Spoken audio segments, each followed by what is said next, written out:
Alright, welcome back, or perhaps just welcome for tonight. We're setting sail on a journey. A rather uncomfortably detailed journey. Back through the mists of time. Not to gawk at kings and castles, not to thrill at battles or grand political intrigue. No, tonight we're getting personal. Really asterisk personal. We are diving head first, and I implore you keep your hands and minds inside the historical vehicle at all times. And maybe just maybe brace yourself into some history that might just make your thoroughly modern, hygiene-assured, shower-fresh self physically recoil. Imagine just for a few moments stripping away everything you know, everything you feel right now. The feeling of that soft, clean shirt against your skin. The recent memory of brushing your teeth. The comforting assurance that just a few steps away there is clean running water, a shower, soap that lathers luxuriously. Imagine all that is gone. You wake up. It's likely cold. The air in your dwelling bites at your exposed skin. Your clothes. Your clothes. They are probably wool, or perhaps a rough unbleached linen. They feel lived in, deeply lived in. They itch, constantly. A low-grade pervasive itch against your skin that becomes so normal you might almost stop noticing it. And they haven't been properly washed, well perhaps ever by your definition of washing. Maybe they've been rinsed in a stream somewhere. Maybe brushed down or scraped, perhaps hung in the wind hoping for some airing out, but clean, as in free from accumulated sweat oil dust and whatever else life has thrown at you and your garments. That concept of clean, the kind achieved by agitation with effective detergents and ample water. That kind of clean luxury hadn't been invented yet, or at least hadn't become widely accessible for most people for most of history. Your hands. Feel. Distinctly feel. Used. Roughened by labor, cracked, perhaps definitely textured in a way that goes beyond simple calluses. Everything you touch throughout the day, and frankly that's a lot of things in a manually oriented world, seems to leave a faint earthy, perhaps even greasy, not entirely pleasant residue on your fingertips. This is the starting point. This is your sensory baseline. Welcome. To the world before hygiene was, well, a universally applied, understood, and achievable thing. A world where the simple, unavoidable act of starting your day meant existing in whatever accumulated grime had clung to your body, your hair, your hands, and your clothes, overnight. And the day before that. And the week before that. Seriously, just the sheer physical reality of existing in a pre-industrial, pre-sanitized age, navigating a world without readily available, affordable, and effective soap, without the convenience of running water, let alone hot running water. Without clothes that are easy to wash or cheap enough to have multiple sets of, it was fundamentally bone-deep different. Different in ways that I genuinely suspect you won't survive contemplating for too long without feeling an almost irresistible, overwhelming urge. An urge for what? An immediate, long, hot shower. A vigorous scrub session with that delightfully bubbly, wonderfully scented bar or liquid soap you have access to. Maybe a whole bottle of antibacterial hand gel poured liberally over your hands. So before you get too deeply uncomfortable, maybe while that first visceral reaction is settling in, take a moment. If you genuinely enjoy these kinds of deep, sometimes challenging dives into history, into the fabric of what life was truly like, consider clicking that like button. It genuinely helps this channel. And if you haven't already joined this particular historical expedition community, think about hitting subscribe. We explore fascinating, often overlooked corners of human history here. And let me know down in the comments as always. Where are you tuning in from tonight? What time is it there? It's always fascinating to see the different corners of the globe where people are listening in and reflecting on the human experience. Now, settle in. Dim those lights a little if you like. Maybe turn on a fan for just a soft background hum, mimicking perhaps a very, very distant and infinitely cleaner breeze than our historical selves will experience. And let's ease into tonight's immersive journey. Gently. You find yourself, hypothetically speaking, dropped into an era. The specifics can shift. It could be a rural village in medieval Europe, a bustling but far from clean town market, perhaps an earlier period with its own unique challenges. But the underlying constant is that personal cleanliness, as we comprehensively understand it today, is, let's be diplomatic and say, significantly underdeveloped. Perhaps even alien. You are born into this reality. You grow up. The foundational instinctive modern idea of needing to wash your entire body regularly, perhaps even daily with some kind of substance that actively makes bubbly foam lifts, Grease dissolves grime and carries away dirt and microbes. That idea is just science fiction. A distant dream, an impossible magic. Maybe just maybe on rare occasions when the stars align or the weather is unusually warm and you are unusually lucky with your proximity and availability of time and energy, you might get a chance. A chance to maybe, perhaps, sometimes, dunk yourself, parts of yourself, or even bravely your whole self, into a nearby river or a running stream. But this is absolutely not a daily occurrence, not even a weekly one. For the vast, overwhelming majority of people throughout the sprawling epochs of history from ancient times well into the early modern period, immersing one's whole body in water for cleaning was an exceptional event, a chore of monumental effort and resource cost. Think about it, water. Water clean enough to bathe in is heavy, terrifyingly, backbreakingly heavy when you have to carry it not 5 feet from your tap to your tub, but perhaps hundreds of feet or even further from the nearest water source to your dwelling. Bucket after bucket, trip after aching trip. The labor involved in hauling sufficient water just for *1 bath is significant. It's a drain on physical energy needed for countless other subsistence tasks. And heating it. Oh, heating water. That is an order of magnitude more challenging. You need fuel. Wood or peat usually. That costs money if you buy it, or costs even more strenuous labor and time if you have to forage or cut it yourself. Precious fuel. The very same resource you need for cooking your meager meals. The same fuel needed just to keep your living space marginally warm in the colder months. Which, remember, is essential, because your clothes aren't always enough. So, the idea of standing naked in a substantial quantity of water, cold water at that, because heating it is so difficult, just for the abstract fun of cleaning yourself. Yeah. That didn't happen often. It simply wasn't a practical priority in a life defined by fundamental needs like food, warmth, and shelter. Cleaning was low on the list when simply surviving the cold or having enough to eat consumed all your effort and resources. Your primary experience with cleaning in this world is almost certainly going to be focused entirely on what you can see, on removing the visible layers of dirt. Not on the microbial level, because germs as a concept aren't understood for centuries. You're not fighting invisible enemies, you're fighting the muck you can feel and scrape off. So you rub dirt off your hands. How probably with more dirt, or with sand, using a rough, perhaps slightly damp or even dry cloth to wipe down surfaces or perhaps bits of your own body. Maybe a handful of coarse grass rubbed vigorously. There is no satisfying luxurious lather. No billowing cloud of bubbly foam trapping dirt and lifting grease away effortlessly. There's no pleasant artificial scent masking the earthy realities. There is just the effort. The physical, persistent effort of trying to remove the most obvious, the most tactile, the most offensive layers of filth from yourself and your immediate environment. Imagine you've just finished eating a really messy meal. Something greasy, something that leaves residue. Like, say, a stew cooked in an iron pot that leaves soot and grease on the handle, then eating with your hands. Cutlery isn't universal, or always used for everything, leaving those hands coated in food residue and grease. Now imagine your only option for cleaning your hands is to vigorously rub them with a rough, slightly damp rag, for what feels like hours. You remove the largest chunks, perhaps you smudge the grease around you, reduce the most immediate stickiness. But truly clean, no, not even close. This persistent layer of bodily grime isn't just an unpleasant aesthetic or sensory experience. It's a constant companion, a tangible part of the fabric. And I mean literally the fabric of your clothing, which traps it all of your daily life. It's the feeling of dirt under your fingernails, the faint tackiness on your skin, the pervasive odor you carry. And those clothes we talked about made from materials like unprocessed wool or rough linen. These aren't technical fabrics designed to wick moisture and repel dirt. They are like industrial-strength Velcro for grime. Sweat dust, spilled bits of food, ambient filth from the environment. It all clings to these materials. And changing clothes frequently again a luxury. One that few people can afford, both in terms of the immense cost and effort required to own multiple sets of handmade garments.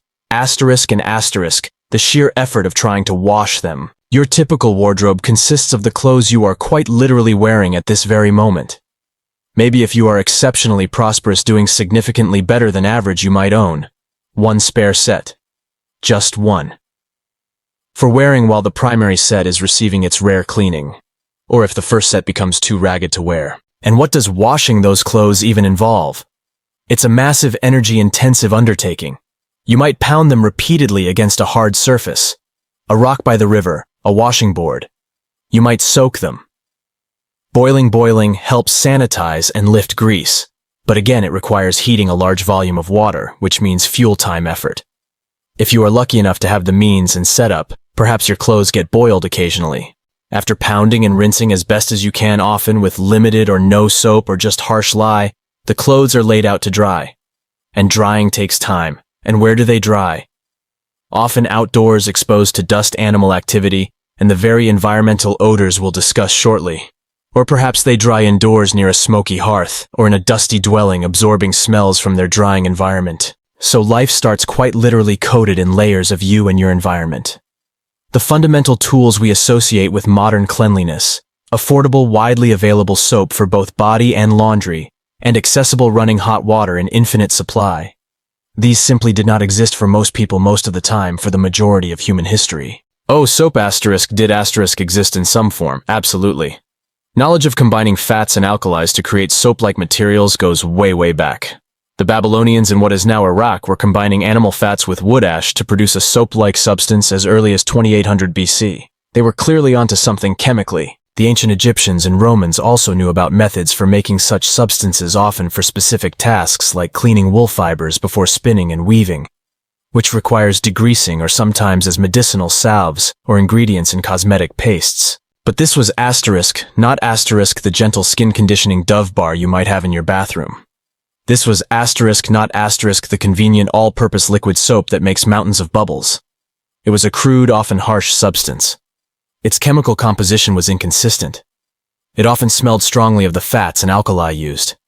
It could be irritating, even burning to the skin, depending on the quality and balance of ingredients. Achieving a perfectly balanced lye without chemical measurement is difficult. So while soap as a chemical concept existed, its form, accessibility, and application were vastly different. It was often used more for industrial purposes, cleaning raw fabrics, degreasing wool, or specific crafts where grease removal was essential. Or perhaps very occasionally for specific medicinal applications, applying a harsh paste to a skin issue, seeing it more as a treatment or industrial cleaner than a tool for daily personal washing. For centuries, especially after the decline and collapse of complex structured societies like the Roman Empire with their widespread, though still far from modern standards, and certainly not universally accessible or always clean public baths and comparatively better infrastructure for water distribution. That knowledge, or at least the widespread production and accessibility of soap, faded for many communities. For the common person living in, say, early medieval Europe, around the 8th to 11th centuries, soap is less of a household staple and more, maybe something you've heard about, perhaps associated with specialized crafts or mentioned in distant market rumors. You aren't just casually popping down to the medieval version of a corner shop or marketplace stall and picking up a bar of soap for personal use alongside your loaf of bread. If it's available at all, it's expensive, it's harsh, and its purpose isn't necessarily daily body hygiene as you know it. This persistent low-level coating of grime isn't just an aesthetic problem, though. It certainly was that, contributing to smells and general unpleasantness. No, it fundamentally shapes your daily reality and has profound implications for your health, your well-being, your physical comfort, and your susceptibility to illness. Your skin feels constantly not clean, perhaps a bit clogged thick with a mixture of sweat, oil, dust, and ambient dirt. It might feel slightly sticky in warm weather, perpetually dry and cracked in cold. The pores, which you have no way, and crucially perhaps no desire based on contemporary beliefs to deep clean, are blocked with accumulated residue, and those minor cuts and scrapes. The inevitable result of manual labor, working with tools, walking on rough surfaces, just existing in a less than gentle environment. A paper cut for us, a scraped knee from stumbling, something we would instantly clean thoroughly with soap and water, perhaps apply an antiseptic and cover with a sterile bandage. In this world, a minor cut or scrape on your perpetually not quite clean hands exposed to an environment coated in organic material from humans, animals, soil, and the general pervasive muck of pre-sanitized living. That minor injury becomes a significant, potentially life-threatening risk. It is a literal open door, an unbarricaded entrance for every microscopic horror lurking on your skin, on the surfaces you touch, and in the very air around you. Infection is not just a possibility. It feels like a constant low-grade threat for every small breach in your body's outer defenses. Think about navigating your day outside your home, walking through your village, Walking into a market town. It involves traversing paths that are often unpaved. Earthstone mud, and those paths are caked with refuse. Animal waste, manure from horses, pigs, other livestock potentially roaming. Human waste. Because sanitary disposal systems as we know them are simply absent for the majority. We'll get into the specifics of that olfactory landscape soon. But for now, just imagine the asterisk texture asterisk and asterisk composition asterisk of the ground underfoot, and general debris. Everything that is broken, discarded, or naturally shed finds its way into the common pathways and open spaces. Dust is everywhere, kicked up by foot traffic, by wind generated by activities like milling grain or constructing buildings. And this dust, it's not just inert particles, it's dust infused with all the other ambient filth, and it sticks. It clings to your clothes made of perfect dust-trapping material. Remember, it clings to your hair, it settles on your exposed skin. Like industrial-strength Velcro for historical dirt and associated microbial hitchhikers. So your predominant smell, it's less about a specific pleasing scent and more about asterisk, a scent asterisk. A complex layered organic aroma. One that tells the story of your day, of the tasks you've performed, the animals you've been near, the environment you've walked through.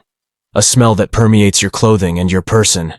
And no, not in a good way. If by some impossible magic you were able to simply zap yourself back in time. Transport your thoroughly modern, anti-bac saturated self directly into, say, a typical medieval market town. One of the absolute most immediate visceral shocks. More stunning than the difference in architecture, more disorienting than the strange clothes, more challenging than the language barrier, would be the smell.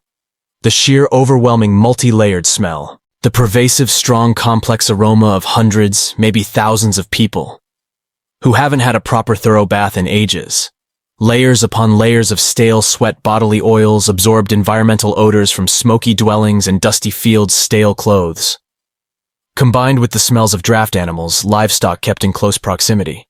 Decomposing organic waste, both human and animal, various messy crafts, unventilated living spaces. It is an olfactory experience that your modern nose calibrated to the relative sterility of antibacterial gels, daily showers, climate-controlled indoors, and advanced sewage systems would find profoundly challenging, almost unbearable. Think about the smell of camping for days, a week, 2 weeks, without showering. Then multiply the number of unwashed, continuously used, odor-accumulating campers by the size of a town. And then layer on top of that the ever-present scent of livestock, and the unmistakable, potent, eye-watering odor of improperly managed human refuse and general waste. You get the idea. It makes you appreciate, truly deeply appreciate, the invention of things like modern enclosed plumbing, flushing toilets, and large-scale effective sewage treatment systems. Almost as much as you appreciate air conditioning, maybe given the alternative even more. It's important to inject a crucial mainstream historical fact here to understand the asterisk, why asterisk, behind some of these hygiene habits, or lack thereof. For vast periods of human history, especially throughout the European Middle Ages and other times and places, the concept of personal hygiene, the philosophical approach to cleanliness, was fundamentally different from our germ-aware model. It wasn't centered on removing microbes, because microbes, tiny living organisms causing disease, were completely unknown, utterly invisible concepts. That revolutionary scientific understanding, the germ theory of disease, was centuries, even millennia away for most of this historical span. Instead, historical approaches to personal cleaning were often focused on removing asterisk visible asterisk dirt, the muck, the dust, anything visually or tactilely offensive. But alongside that, often just as or even asterisk more asterisk important, was the focus on maintaining something called asterisk humoral balance asterisk. We'll get deeper into humoral theory when we talk about medicine. But in essence, the belief was that your body contained 4 main fluids or humors, and their balance was critical for health. This medical philosophical viewpoint influenced cleaning practices. Cleaning your skin, especially vigorously scrubbing or trying to open up pores, wasn't necessarily seen as wholly beneficial. In fact, it could be viewed as potentially asterisk harmful asterisk. Why? Because opening the pores too much was believed to make the body vulnerable. It might let out beneficial humors, weaken you, or perhaps worse, let in harmful vapors from the environment. Miasma, or bad airs, which were often suspected of causing disease. So the very asterisk philosophy asterisk of how the body worked, the medical model of the time, worked against our modern idea of scrubbing everything away aggressively to be germ-free. Your skin wasn't just a barrier to keep things out. It was also an interface interacting with the world, maintaining a delicate internal equilibrium. You didn't want to mess with that equilibrium too much. This is part of why, even if the asterisk means asterisk to wash more thoroughly were occasionally available, widespread vigorous scrubbing wasn't necessarily culturally encouraged or even desired. You wouldn't scrub too hard or too often because, according to learned medical understanding, you weren't just getting rid of surface dirt. You were potentially interfering with your internal state of being, letting in the bad humors, or losing your vital forces. A gentle wipe down. Perhaps okay. A soak. Possibly good for relaxing muscles or balancing dryness, wetness related to humors. But a really aggressive scrub down. Seen as potentially disruptive, even dangerous to your delicate internal humoral balance. Imagine being told by the wisest person you know, by someone who represents medical knowledge itself, that washing too much, washing asterisk, hard asterisk, could actually be what makes you sick. It feels utterly, completely counterintuitive to us now. But in that era, based on asterisk, their asterisk understanding of the body, it made perfect sense. And let's pause for a slightly quirky historical tidbit to highlight how hygiene wasn't a straight line of no hygiene to hygiene, and how different cultures approached it uniquely. The ancient Egyptians, for instance, in some periods were relatively, perhaps we could say, fond of washing. They valued cleanliness, especially for religious and social purity. Their priests in particular were known for being exceptionally rigorous, sometimes washing multiple times a day, including shaving all their body hair. But even their methods differed from our modern practices. While they certainly saw a value in bodily cleaning, their soap was often a paste made from mixing clay with ash and perhaps adding some form of oil or animal fat. This would be used, but it's quite different chemically and physically from modern soap. And sometimes to deal with dryness in that hot, arid climate, or simply to combat odors and achieve a smooth feel, they would deliberately rub scented oils and fats asterisk into asterisk their skin after cleaning, or sometimes asterisk instead asterisk of a thorough cleaning. This sounds a bit, well, to our ears it sounds less like getting sparkling clean and more like applying a fragrant layer of oily dirt mask on top of existing cleanliness or lack thereof. So it's less clean by our modern standards of completely removing oils and debris, and more perfumed and slightly smoother layer of dirt. And for a really quirky aside, you absolutely do not want me to get started. Well, perhaps I should just briefly, for color, on some of the substances they used in their cosmetics or perceived hygiene products. Their sunscreen, for example, sometimes involved mixing things like crocodile dung with oil. Yes, you heard that correctly. So perhaps the general lack of intense scrubbing and complex topical applications in, say, the European Middle Ages compared to some of these other historical practices. Perhaps it wasn't all asterisk bad. At least there was potentially less exposure to bizarre animal byproducts mixed in with your personal care routine. Your risk assessment priorities were just wired fundamentally differently in the past. Crocodile dung sunscreen. Imagine trying to explain that asterisk ingredient list to your modern dermatologist. Oh yes, well, just keeping it traditional. Natural ingredients, you see. Historians still vigorously debate why exactly there was such limited access to or seemingly inconsistent cultural emphasis on bathing during certain specific historical periods, most famously perhaps parts of the European Middle Ages, especially contrasted with the earlier Roman period, or contemporary Byzantine and Islamic worlds.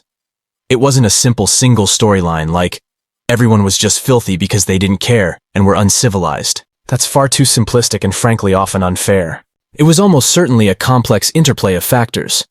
Technological limitations were key, the sheer difficulty of reliably producing abundant affordable soap and accessing sufficient easily heatable water. There was certainly a profound lack of knowledge about hygiene's direct impact on health simply because the fundamental connection via germ theory was utterly unknown. There were almost certainly cultural preferences and social habits that shifted away from or simply couldn't sustain the complex communal public bath traditions of the Roman world. Perhaps this was tied to practical concerns about disease spread before germ theory, where close proximity in humid environments was intuitively felt to be risky, even if the why was misunderstood.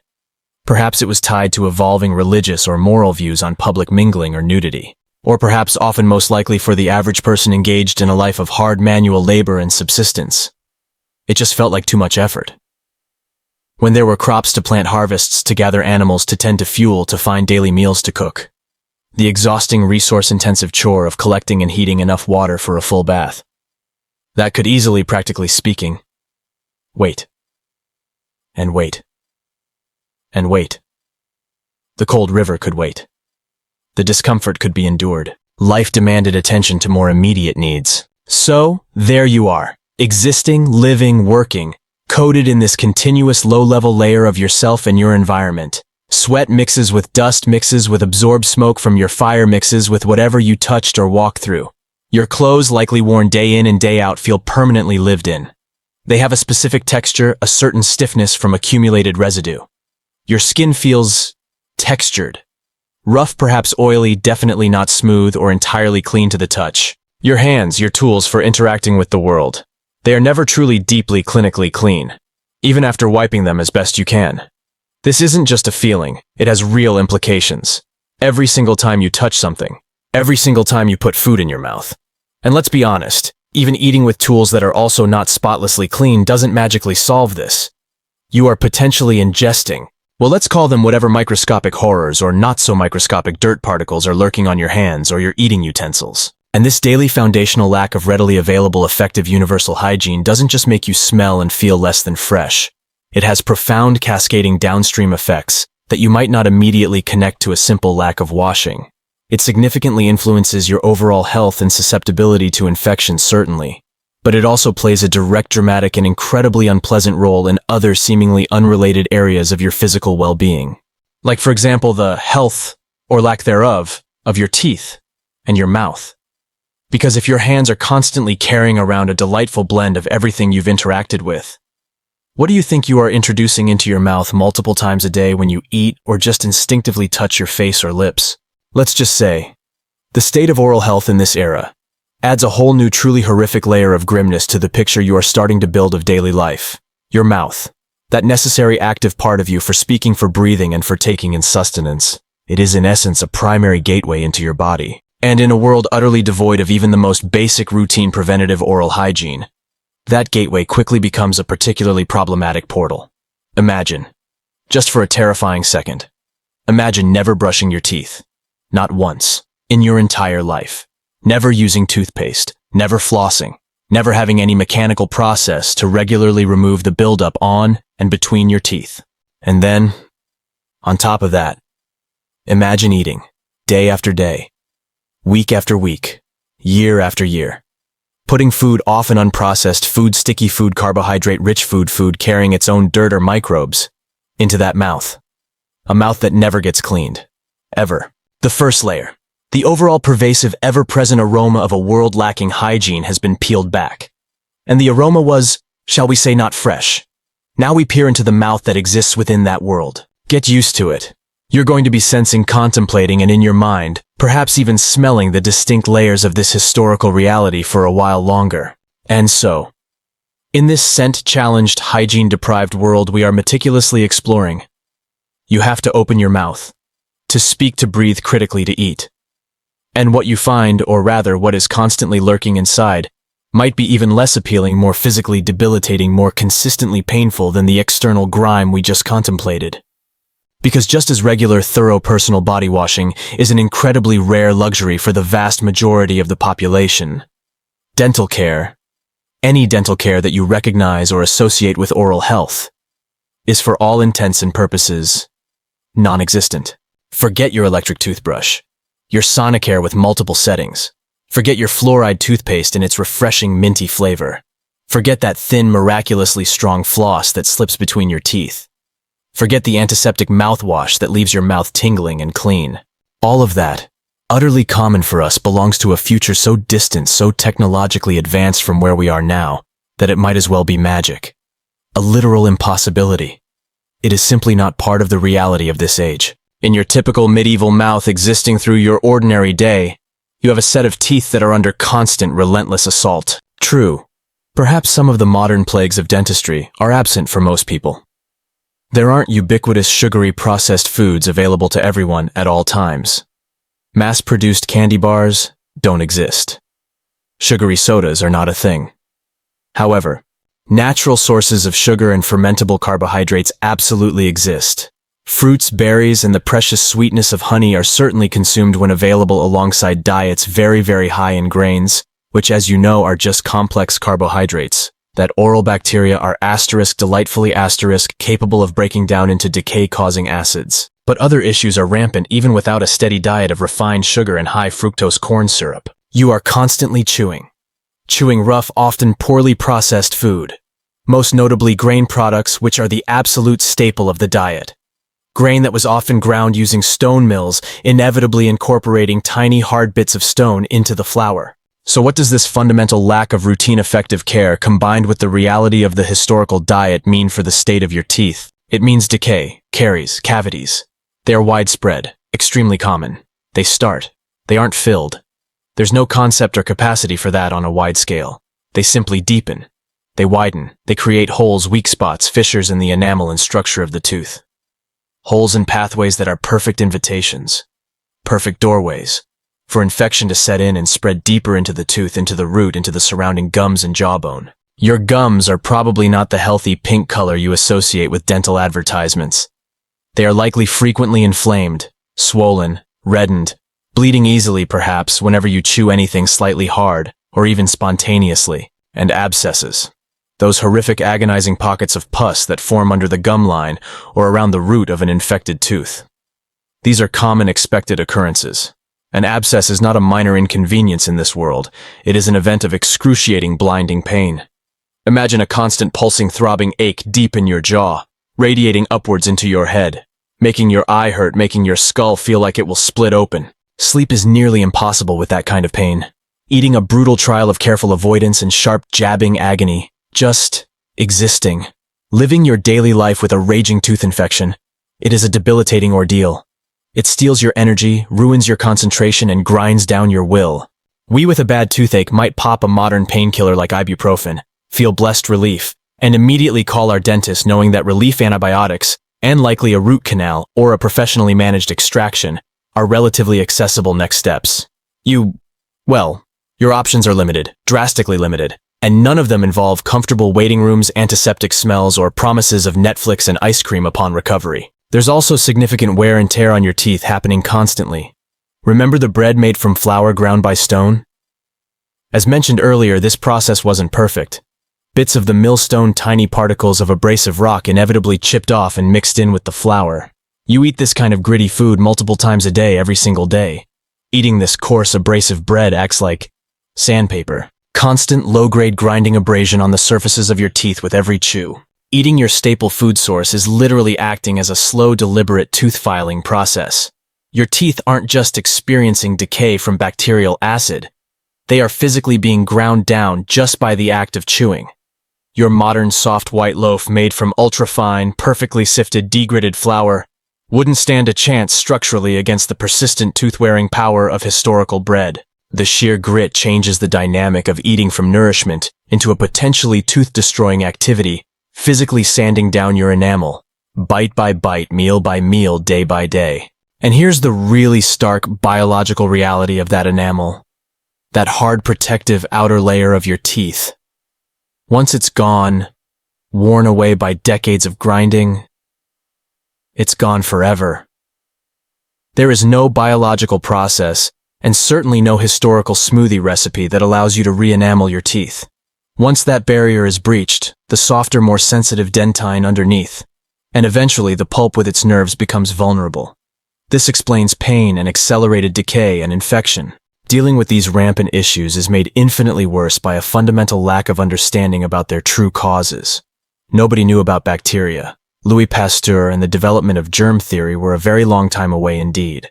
Nobody understood the biochemical process that sugar and starches left on teeth fed tiny invisible organisms that then produced corrosive acid dissolving the tooth structure. Pain in your mouth, a throbbing, agonizing toothache, might be attributed to all sorts of things according to the prevailing medical and folk beliefs. Worms eating your teeth, a widespread and persistent belief in many cultures, as mentioned briefly earlier. An imbalance of those internal humors we discussed. Bad air.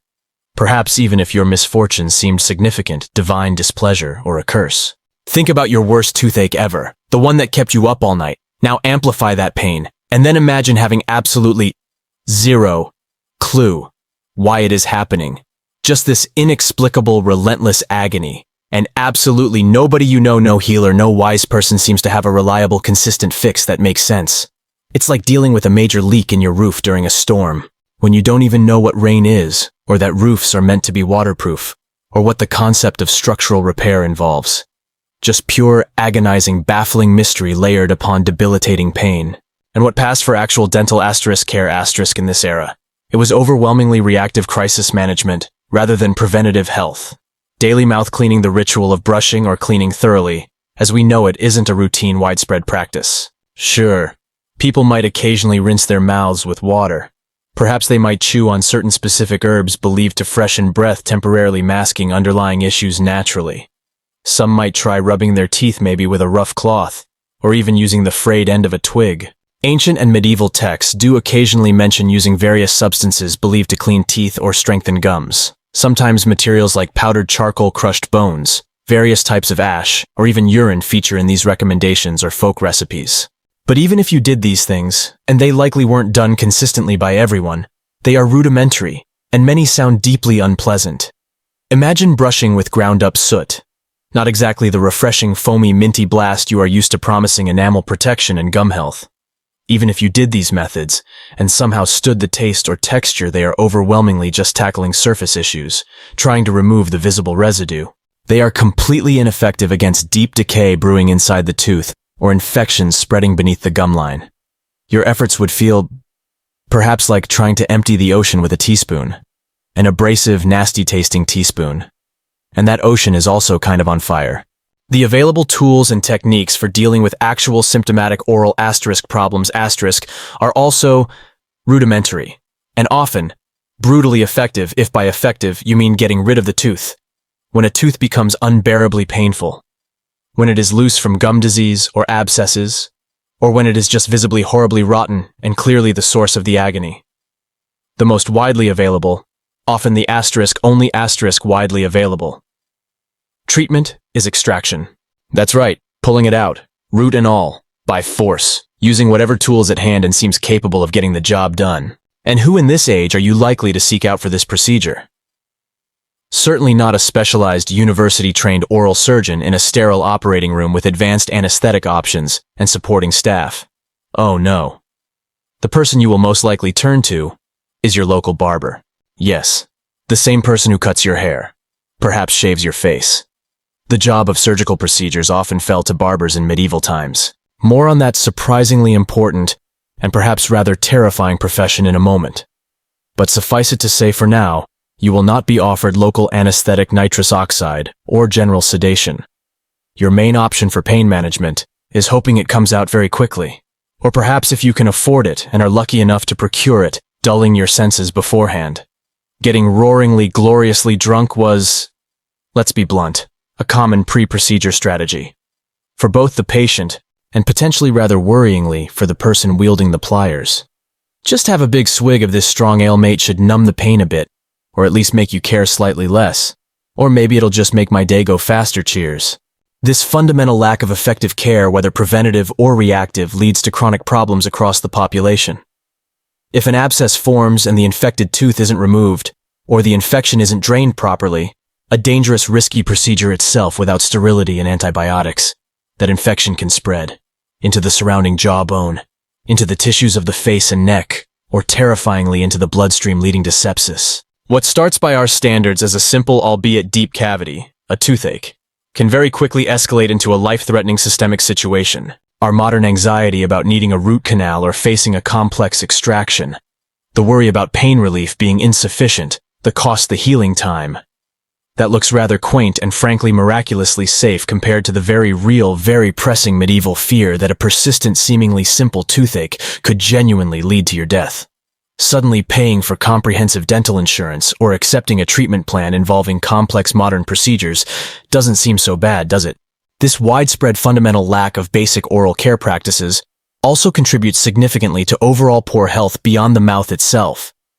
An infected mouth is a constant open source of inflammation and bacteria entering the rest of the body, chronically challenging the immune system.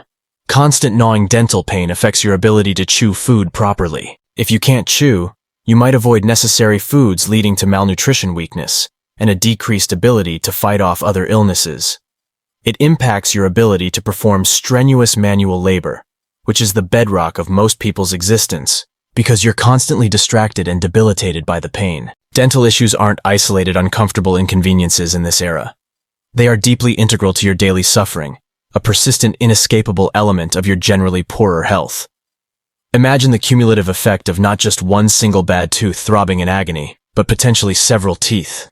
Multiple points of decay, inflamed gums all over. A mouth that is essentially a festering battleground. The cumulative background hum of oral agony in a typical medieval village must have been palpable, a constant hidden undertone beneath the surface sounds of daily life. The clang of the smithy, the calls of vendors, the chatter of neighbors, the lowing of cows. A terrible silent symphony of chronic pain played out behind the lips of a vast proportion of the population. Here's a mainstream historical fact that is often overlooked and adds context.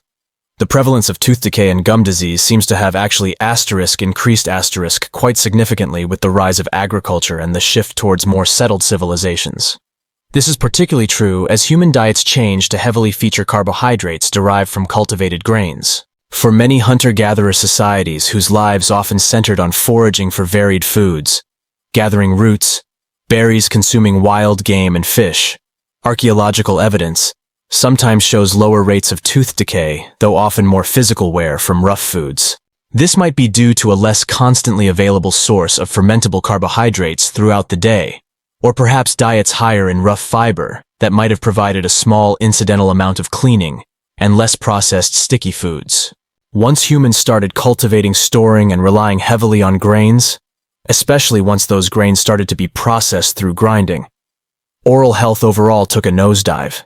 Your ancestors traded the unpredictable but perhaps dentally gentler practice of easy foraging for the relative stability and later large populations afforded by consistent grain supplies. And their teeth quite literally paid the price for that step forward in societal development. Thanks civilization, kind of. A slightly quirky tidbit regarding medieval and ancient dental remedies. Some texts describe attempts to alleviate tooth pain or treat gum problems using truly bizarre and often disgusting mixtures. For example, some Roman sources mention concoctions including ashes of burnt mice, ashes of burnt animal heads, and in a uniquely gladiatorial twist, the sweat scraped from the bodies of gladiators. Seriously. This liquid was apparently sold and used for various medicinal purposes, including oral ones. Clearly, the concept of effective medication, or even just non-gag-inducing ingredients, was creative. You might think spitting into a cup at the dentist after a rinse tastes bad. Try gargling or applying a paste made from ground up. Well, stick to powdered charcoal is probably the least stomach-churning option historically described. Or maybe mouse ash or gladiatorial perspiration. It makes you wonder how many of these cures relied on being so utterly foul that the patient simply momentarily forgot their tooth pain in sheer horror or nausea. Okay, toothache. You win, I'm out of here. Just please asterisk, stop pouring liquid extracted from fighting men over me. Historians still argue, trying to piece together the complex historical reality, whether the pervasive lack of widespread effective dental care in specific historical periods was primarily a matter of simply insufficient medical knowledge about causes and cures the invisible bacteria, or limited effective treatments that could actually solve the problem even if the knowledge was dawning. Or was it economic barriers? Meaning even the few limited options available were too expensive or inaccessible for the average poor farmer or townsperson. Or perhaps even a deep-seated societal stoicism towards pain and suffering that made chronic oral agony seem like an unavoidable, accepted, simply normal part of a difficult life. Was it that nobody knew how to fix it? Or was it that even if primitive methods existed, they were too risky, too rare, or too costly for ordinary folks, leading everyone to just sigh and accept their painful fate, grinding their teeth literally and figuratively? The underlying causes and widespread implications of historical oral misery are clearly complex, reflecting not just the state of technology, but the intertwining forces of culture, economy, and belief as well. And all of this oral misery, all this rampant decay, gum disease, and agony, it is taking place within a world that remembers already struggling significantly with basic personal cleanliness, access to clean water, and general environmental sanitation. It's a cumulative problem. A mouthful of rotting, painful, infected teeth and gums, combined with a body that is never truly deeply clean by modern standards, existing within an environment consistently permeated by human and animal waste and general decay. It paints a physical picture of daily discomfort, pain vulnerability, and lowered well-being that is genuinely difficult for us with our relative bounty of readily accessible hygiene products, clean water, and healthcare, including dentistry, to truly comprehend on a felt sensory level. It's a stark, brutal reminder that our modern concept of having a relatively clean mouth, healthy teeth, and access to professional care is not a historical norm. It's a very recent, incredibly hard-won, and phenomenally valuable luxury. The next time you pick up that toothbrush, even if it's just for a hurried 90-second scrub before rushing out the door, perhaps take a small moment of silent, perhaps horrified gratitude. Gratitude for whoever invented that surprisingly effective tool with its soft bristles. Gratitude for the miracle of fluoride toothpaste. Gratitude for dentists. So, your mouth is a war zone of decay and infection. Perhaps multiple teeth are involved, but there is one tooth in particular, maybe 2 or 3, that are just screaming, howling with blinding, debilitating pain. You can barely chew. You can't sleep more than a few minutes at a time before being woken by another surge of agony. It impacts everything. Your ability to work, to concentrate, to eat, to interact. What do? This isn't a modern scenario. There is no conveniently located dental clinic. No gentle receptionist asking if you have insurance. No kind dentist waiting with numbing gels and sparkling specialized instruments. No oral surgeons discussing complex treatment plans or offering sedative options. Your immediate realistic recourse, assuming you even have the means and proximity to seek assistance, is often to find someone willing to attempt to take the offending tooth out, to just extract it. Remove the source of the problem by removing the tooth itself. And who in this age and environment would you even turn to for such a procedure?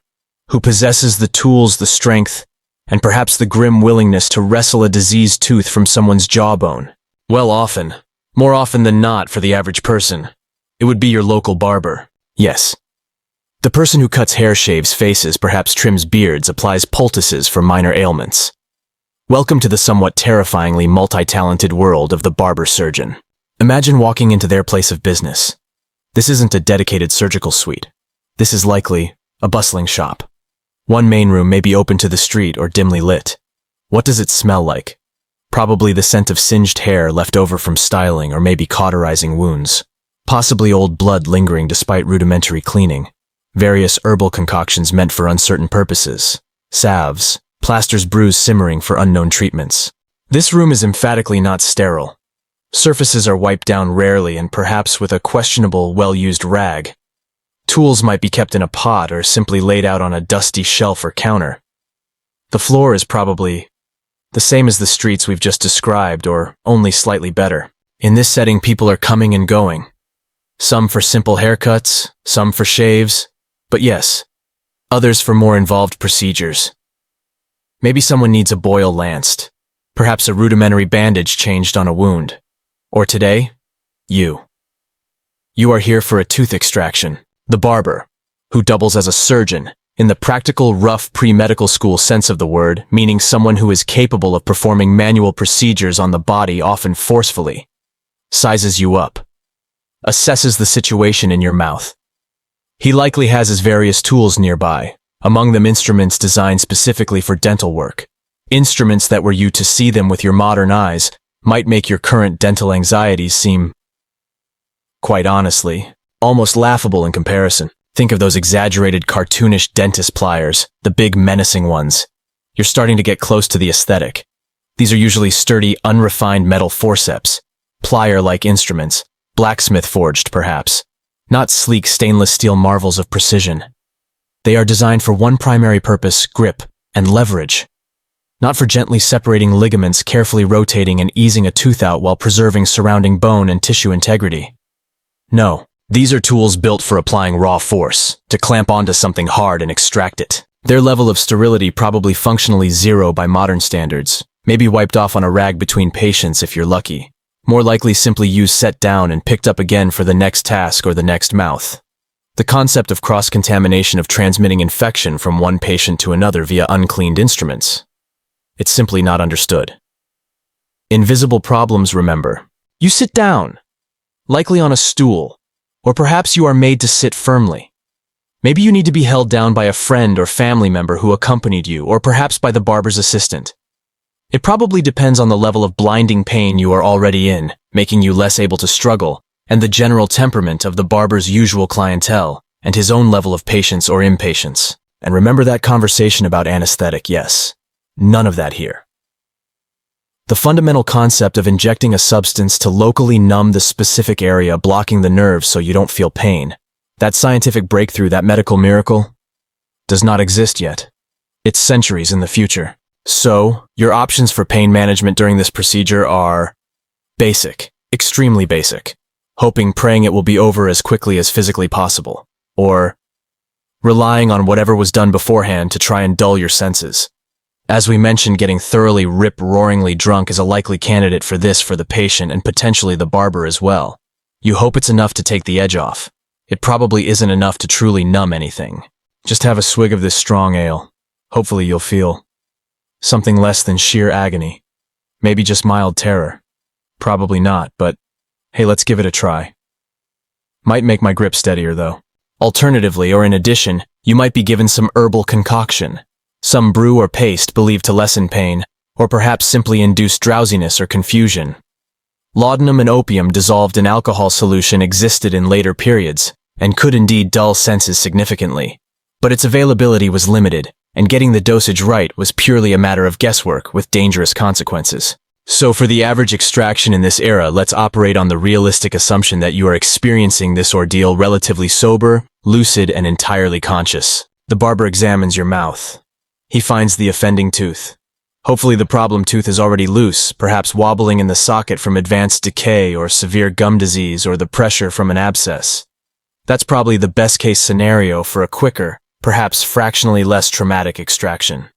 More likely, especially if the tooth is merely decayed with a root abscess below, it's still relatively firmly anchored in the bone of your jaw, but rotten and generating indescribable pain. He selects the appropriate tool, those imposing pliers. He gets a good grip, a very firm grip, likely wrapping the curved ends around the tooth structure as best as he can. Then, it's a matter of force. Sheer physical force applied manually. This is not the smooth, nuanced, precise, careful movements of a modern dental extraction where ligaments are gently detached and the tooth eased out from the socket with calculated finesse. No, this is a physical struggle, a wrestling match, happening inside your mouth, between the barber, the tool, your body, and the anchored tooth. You feel immense pressure, unbelievable pressure, pain, spiking instantly to levels you didn't imagine possible even with your toothache. A sudden blinding wave of agony that consumes your entire awareness. And the sounds? You hear it all. Because there are no noise-muffling dental drills, only sounds of manual exertion. You might hear the strain of the barber, the clenching sounds of the pliers. You might hear the awful, sickening sounds of structure failing under pressure, the crunching sound of bones splintering around the root, perhaps the crack of the tooth crown breaking away, leaving roots embedded. All of this heard, felt, experienced with terrifying, horrific clarity. Because hey, no pain relief. Imagine the absolute terror. The primal fear induced by the sounds and sensations of bone and tissue being violently manipulated in your own skull. Mixed inextricably with the blinding volcanic agony originating directly from the site. It is a true multisensory overload of medieval proportions. The entire horrendous ordeal might last just a minute or two if the barber is strong and the tooth cooperates. Or it might stretch into minutes that feel like an eternity of unrelenting suffering punctuated only by your own involuntary cries, screams, or grunts of sheer pain. Success, hopefully. Eventually, one way or another. Perhaps intact, perhaps in pieces, potentially accompanied by fragments of your jawbone. The tooth is out. Ripped from its socket. It is a bloody, mangled mess in your mouth. Blood will be pouring from the wound. Now what? There are no sterile sutures to stitch the gum. No sterile gauze or packing material specifically designed to control bleeding and protect the raw wound.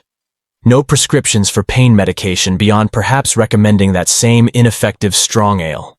Absolutely no follow-up care instructions other than maybe being told to try and keep it clean. Good luck with that in this world, and try not to bleed to death from the wound. And the primary, most significant risk, post-extraction infection. Which is supremely ironic, isn't it? Because you likely had the tooth pulled in the first place, because of a raging infection. an abscess decay that reached the nerve. Now you have a new raw gaping wound, a perfect open entry point for the abundant bacteria and pathogens present in your mouth, which is still not clean, and in the environment you live in. In an age utterly without effective antibiotics, healing it's left mostly entirely to chance, to the innate and not well-supported strength of your body's own defenses trying to fight off this new onslaught of infection entering through the surgical site. You might be given some kind of herbal rinse, perhaps a traditional concoction with some purported medicinal properties, or just a simple, maybe not entirely clean water rinse, or told to chew gently on something specific, or perhaps simply told to endure. Losing a tooth or several teeth through such a traumatic extraction process was a significant life-altering event, permanently. It obviously and immediately affects your ability to chew, forcing you to alter your diet significantly towards softer foods, like you guessed it, more starchy porridges and stews that still feed bacteria, even without needing chewing. It impacts your digestion as food isn't broken down as well. It definitely impacts your overall appearance, and potentially your confidence. Though maybe this was less of an issue if everyone had missing teeth, the norm being considerably different. This whole grim scenario of the barber surgeon's tooth extraction really drives home how little was truly understood about the complexities of oral anatomy and dental health.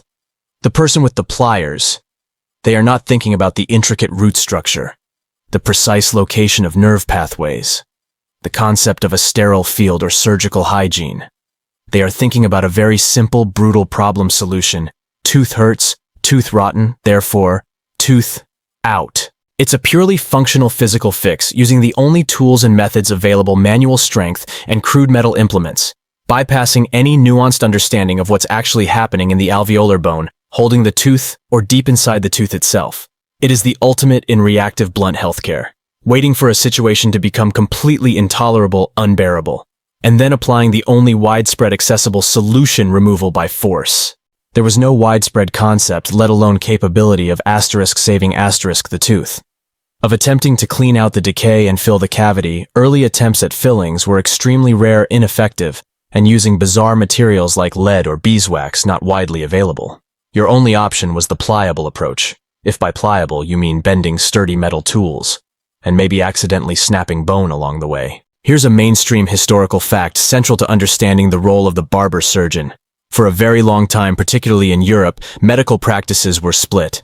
More learned physicians, often associated with universities, once they began to emerge, focused on intellectual tasks, diagnosis, studying ancient texts, formulating theories like the humors, prescribing internal medicines, often herbal concoctions or purgatives. These tasks were considered higher status. Manual tasks involving surgery, cutting, setting bones, wound dressing, letting blood, phlebotomy, and yes, pulling teeth, were often considered below the dignity or purview of these physicians. These hands-on, sometimes bloody tasks fell to others. Enter the barber. Barbers already worked with sharp tools for shaving. They were also traditionally associated with bleeding, as bloodletting was a common medical practice prescribed for all sorts of ailments, and barbers had the knives or lancets and the bowls. So their existing skills and tools made them the natural fit for these more invasive manual procedures. Barber surgeons were distinct from physicians. They generally had much less formal text-based education, if any formal education at all, in medical theory. Their training was apprenticeship-based, learning manual skills. Their dual role led to their distinctive symbol, the red and white striped barber pole, theorized to represent bandages, white wrapped around blood, red collected during bleedings. A subtle indeed. Come on in. We offer shaves and sometimes dramatic blood drainage. Lovely marketing. A quirky historical tidbit adds more color to the oral misery landscape.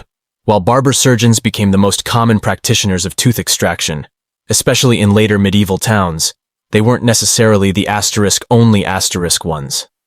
In rural areas or earlier times, other individuals skilled with force and tools might also attempt the job. Itinerant craftsmen who traveled between villages, or even perhaps rather terrifyingly, the local blacksmith. A blacksmith works with metal, uses fire, has various tongs and pliers of different sizes designed to grip and manipulate solid objects. Some of those tongs might look surprisingly suitable for gripping a tooth. So the quality of the extraction, the tools used, and the inherent risks involved varied wildly, depending entirely on who you could find who was willing to attempt it, and what level of brute force skill they possessed, completely divorced from any medical understanding of anatomy or sterility. Feeling terrible pain in your mouth? Head down to the blacksmith shop. He pulled a tooth out last week. Didn't seem too bad. I think it was emphatically not a regulated profession, and the standards, such as they existed, probably weren't very standard at all. Historians still debate whether this social and professional separation between physicians, focusing on learned theory and internal ailments, and surgeons, including barbers focusing on manual tasks like tooth pulling and external wounds, hindered the overall progress of medical and anatomical understanding in Europe. Did keeping those who perform procedures largely separate from those who studied theories limit the crucial feedback loop between hands-on practice and academic knowledge? Perhaps keeping surgical techniques more brutal and less informed by deeper understanding for centuries compared to potential alternatives? Or were these divisions simply an accurate reflection of the state of knowledge at the time, where understanding of the human body was so poor that surgical procedures were inherently limited to brute force and lacked the theoretical foundation that seemed to exist, albeit flawed, for internal medicine or herbalism, naturally leading manual practitioners to be viewed as lower status? It's a complex question reflecting social structures, medical knowledge, and practical realities. So existing in this era means accepting a high probability of enduring intense dental pain as a routine part of life, and confronting the terrifying visceral prospect of crude, excruciating extractions carried out by individuals who were essentially general tradesmen applying brute force using barbaric, unsterilized tools. Your toothache in this world wasn't just an annoyance that sends you to the dentist for a filing or a planned, controlled extraction with local anesthetic. It was a potential pathway to immense suffering, disability, and potentially death by unchecked infection. It adds yet another thick, unpleasant layer to the unromanticized reality of pre-modern existence. And these crude surgical interventions by barbers, they weren't the only way people tried to fix dental problems. Oh no. The more learned medical theories of the day had their own quite different approaches to trying to alleviate tooth problems. And spoiler alert again, these didn't usually involve taking the tooth out.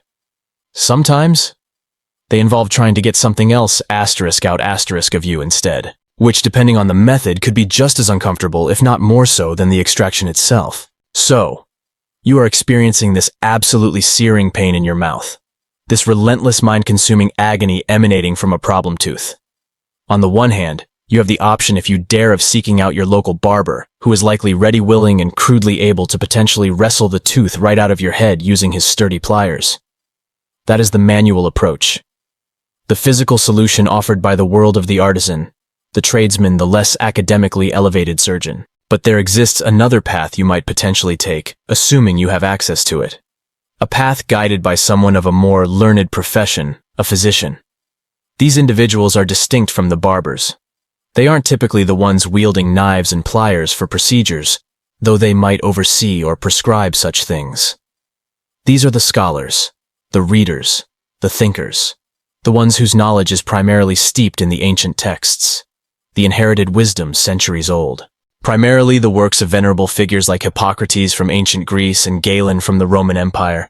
Their understanding of the human body, of health, of sickness, and yes, of your throbbing toothache, is based on a totally different, intricate, and, to our eyes, completely debunked incorrect model, the enduring theory of the four humors. This ancient medical theory, refined over centuries and dominating medical thought for well over 1,000 years in the Western world, posited that your physical body and its state of health and even temperament were fundamentally composed of and governed by four principal fluids, the four humors.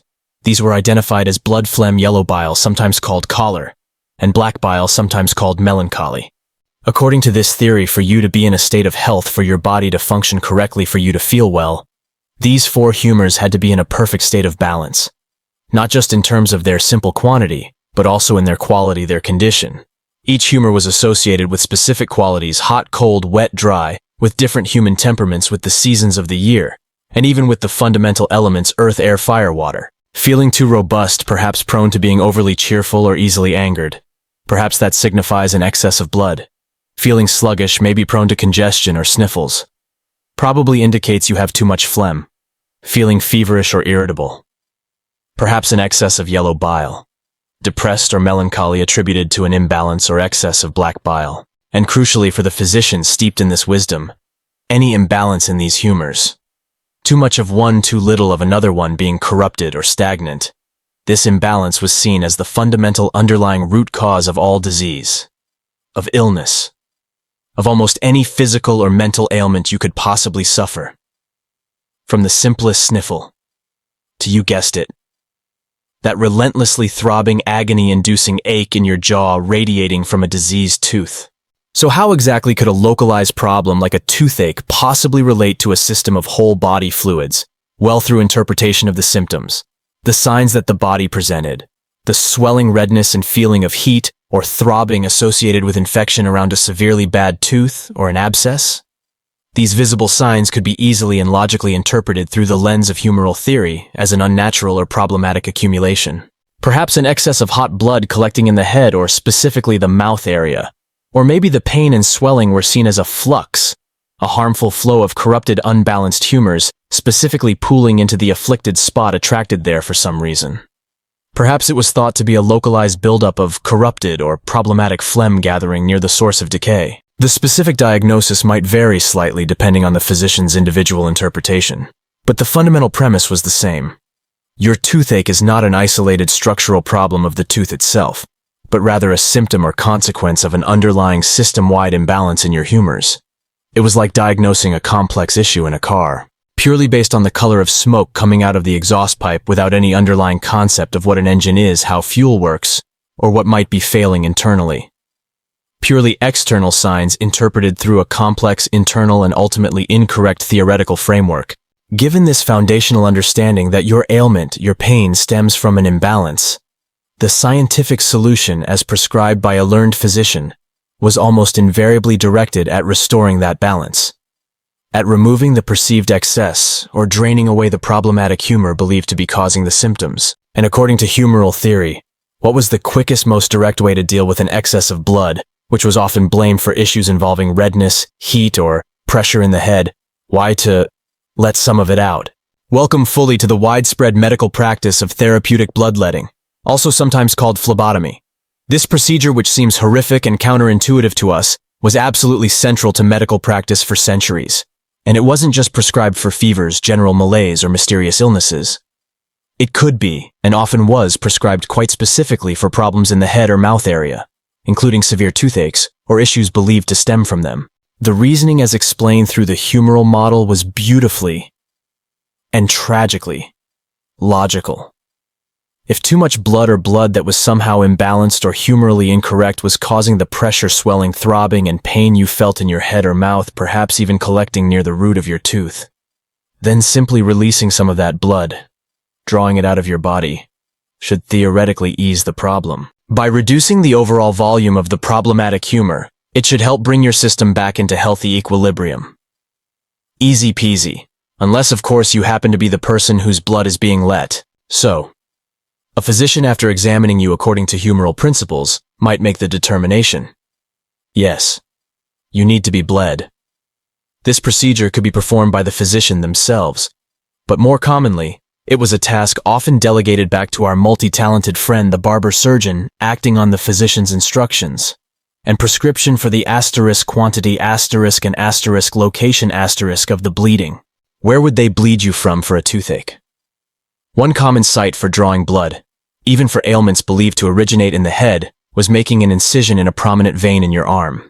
The logic being that the humors circulate throughout the body, so removing blood from one part would affect the overall balance. However, sometimes, particularly for issues believed to be very localized in the head or face area like a bad tooth, they might elect to bleed you from veins perceived to be closer to the problem, veins in the neck, or even visible veins in the head.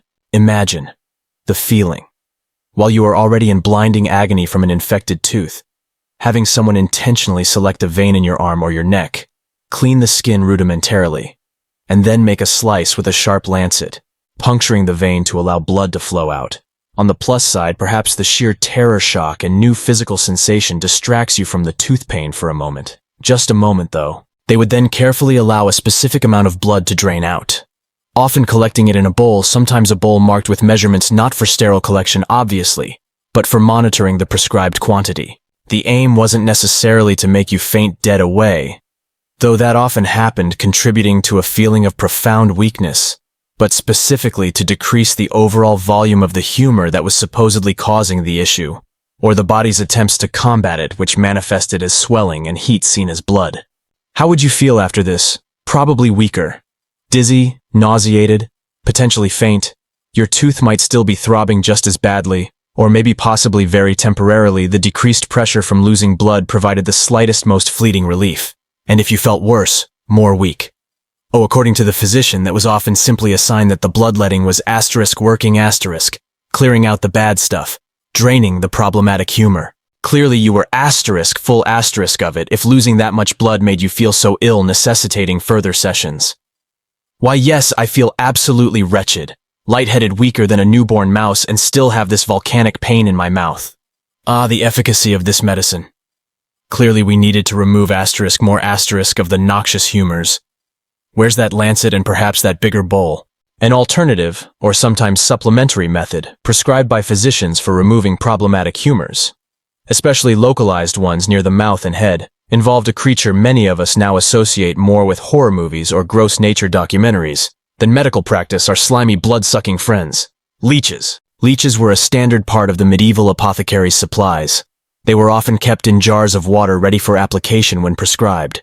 For a toothache or suspected oral imbalance, leeches might be applied directly to the gum area near the aching tooth, or perhaps to the skin of the jawline, or even other parts of the head or neck considered humorally connected. The leech, upon being applied, would attach itself using its suckers, and then proceed to, well, gorge itself on your blood, conveniently swelling up as it consumed its meal.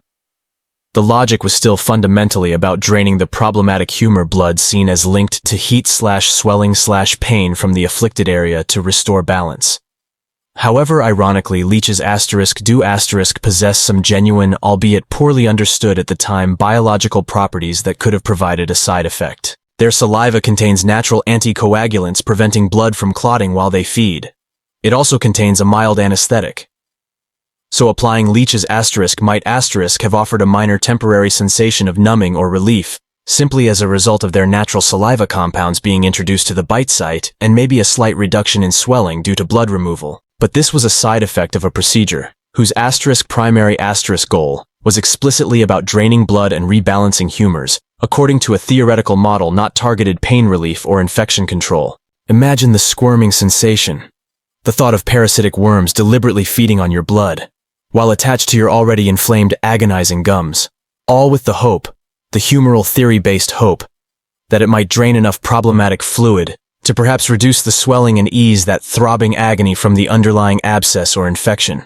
A trip to the medical leech jar was definitely not a spa treatment. And critically, like bloodletting, you are still not addressing the actual root source of the problem. You're not removing the decay, you're not killing the bacterial infection, you're just modifying symptoms or attempting to manipulate theoretical fluids according to a thoroughly incorrect medical model. To ground this in its historical reality, here's another essential mainstream historical fact. Humoral theory wasn't some fringe belief held by a few eccentrics. Absolutely not. It was the absolute, unshakable bedrock of Western medical understanding and practice for well over 1,000 years. From its classical origins dominating the medicine of the Byzantine and Islamic worlds, as well as Western Europe, it was the fundamental framework. Doctors, physicians such as they existed based their diagnoses, their prescribed treatments, their understanding of diet, lifestyle, environmental factors, and the very nature of illness itself, all around the delicate or imbalanced state of these four bodily fluids. It influenced literally every aspect of medicine and health belief. If you were to encounter a doctor, someone considered medically learned in your time, this is overwhelmingly how they would be thinking about your body and what ails you. A slightly quirky tidbit illustrating the details they got into: physicians often meticulously identified and consulted specific veins on the body that they believed were linked to treating ailments in different, sometimes quite distant, anatomical areas. For example, for issues believed to originate or manifest strongly on the right side of the head or face, like say a toothache on your upper right side, they might preferentially recommend bleeding you from a specific vein on your right arm, or a particular vein on the right side of the neck or head. This wasn't based on accurate knowledge of the circulatory system as a pump with connected vessels. That understanding was centuries away too. It was based on often speculative anatomical theories and diagrams inherited from classical antiquity, about which channels or connections were believed to exist humorally between different body parts. Your tooth hurts on the asterisk left asterisk side. Checking my complex bleed map based on ancient texts. Apologies, my dear patient, but according to this chart, therapeutic phlebotomy from the recommended location on your asterisk left asterisk side would not be humorally appropriate today. It might cause an imbalance elsewhere. Perhaps try another town. Maybe someone there has a map for left-sided issues. The precision of their recommendations was purely theoretical. The actual results of the bleeding on your ailment were essentially random or based on correlation of coincidence. Historians still wrestle with the uncomfortable question of whether the medical practices based on humoral theory, particularly aggressive interventions like bloodletting or forced purging making people vomit or defecate, ever provided any actual benefit. Even unintentionally through mechanisms unknown at the time, could perhaps reducing overall blood volume temporarily ease localized pressure, as with swelling around a tooth. Could the psychological comfort and powerful placebo effect of receiving a complex, officially sanctioned treatment from an authoritative figure like a physician actually have a beneficial impact on patient recovery by reducing stress or invoking the body's healing response if patient belief in the system was strong enough? Or were these practices almost entirely harmful, actively weakening patients, opening pathways for infection lancets leeches, or simply neutral interventions that distracted from or coincided with natural recovery? Were they just dangerous rituals that made patients worse? Or did they offer some form of comfort or occasional accidental physical benefit that somehow reinforced their practice and legitimacy for centuries, despite negative outcomes frequently occurring? It's incredibly difficult to retroactively test or assess the true efficacy of a medical system that dominated thought for over 1,000 years, when your testing framework germ theory clinical trials is utterly different and developed much later.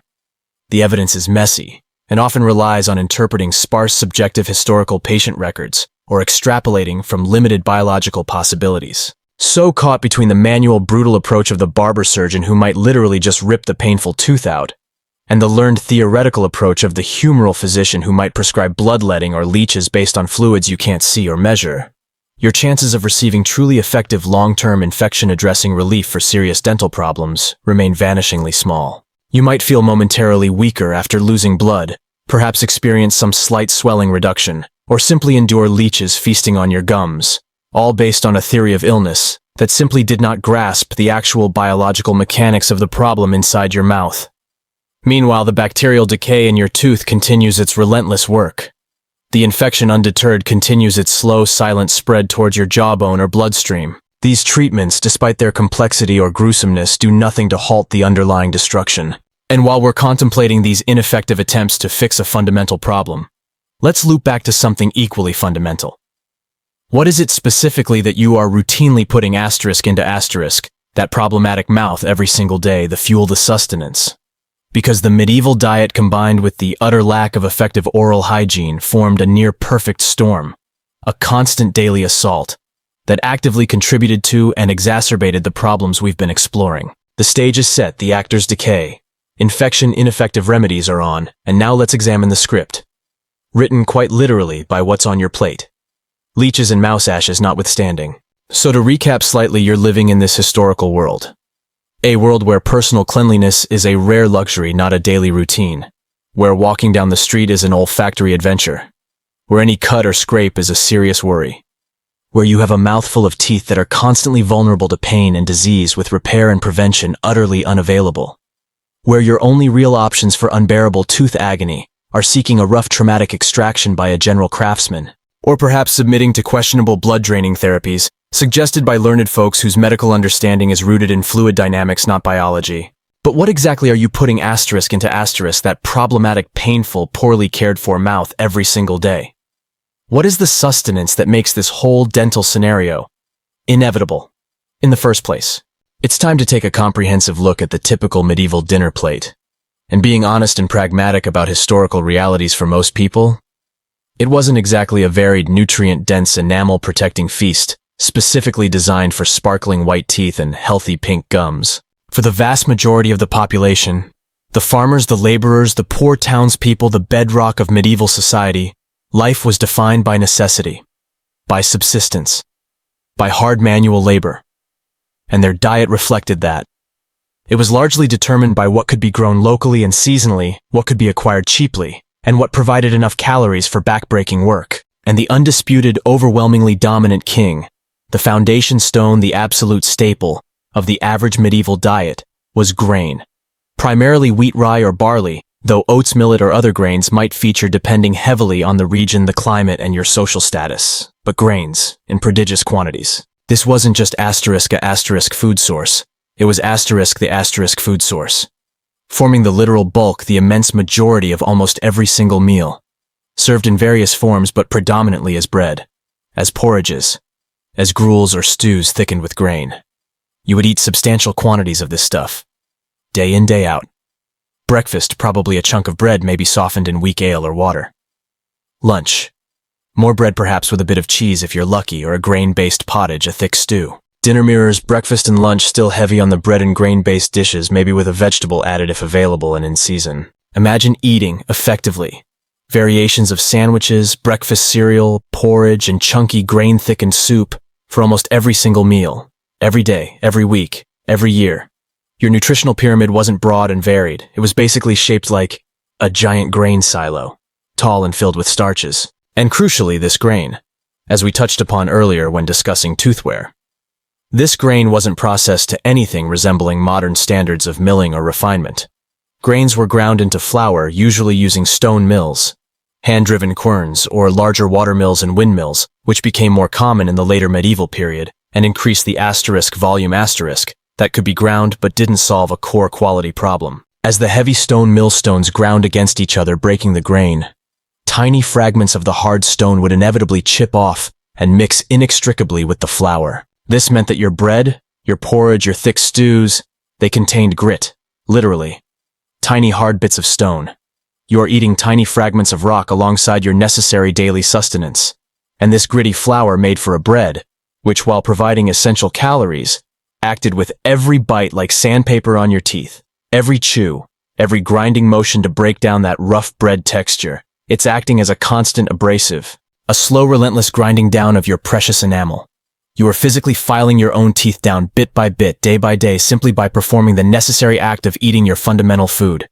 This continuous abrasive action, spanning decades of chewing, leads to significant irreversible dental wear over a lifetime. Think of repeatedly rubbing sandpaper, even fine grit sandpaper, against a hard surface. What happens? The surface might become smoother initially, but it gets progressively thinner. That's what decades of grit-filled bread does to your enamel. The biting and chewing surfaces, the occlusal surfaces, become flattened, worn down, sometimes drastically, sometimes right down to the dentine, the softer, more sensitive layer underneath that offers much less protection to the tooth's core. And remember, once enamel is gone, worn away, it's gone for good. No re-enameling smoothies then. Beyond the physical wear from the grit, there's the sheer **volume** of carbohydrates being consumed. Grains are packed with complex carbohydrates and starches.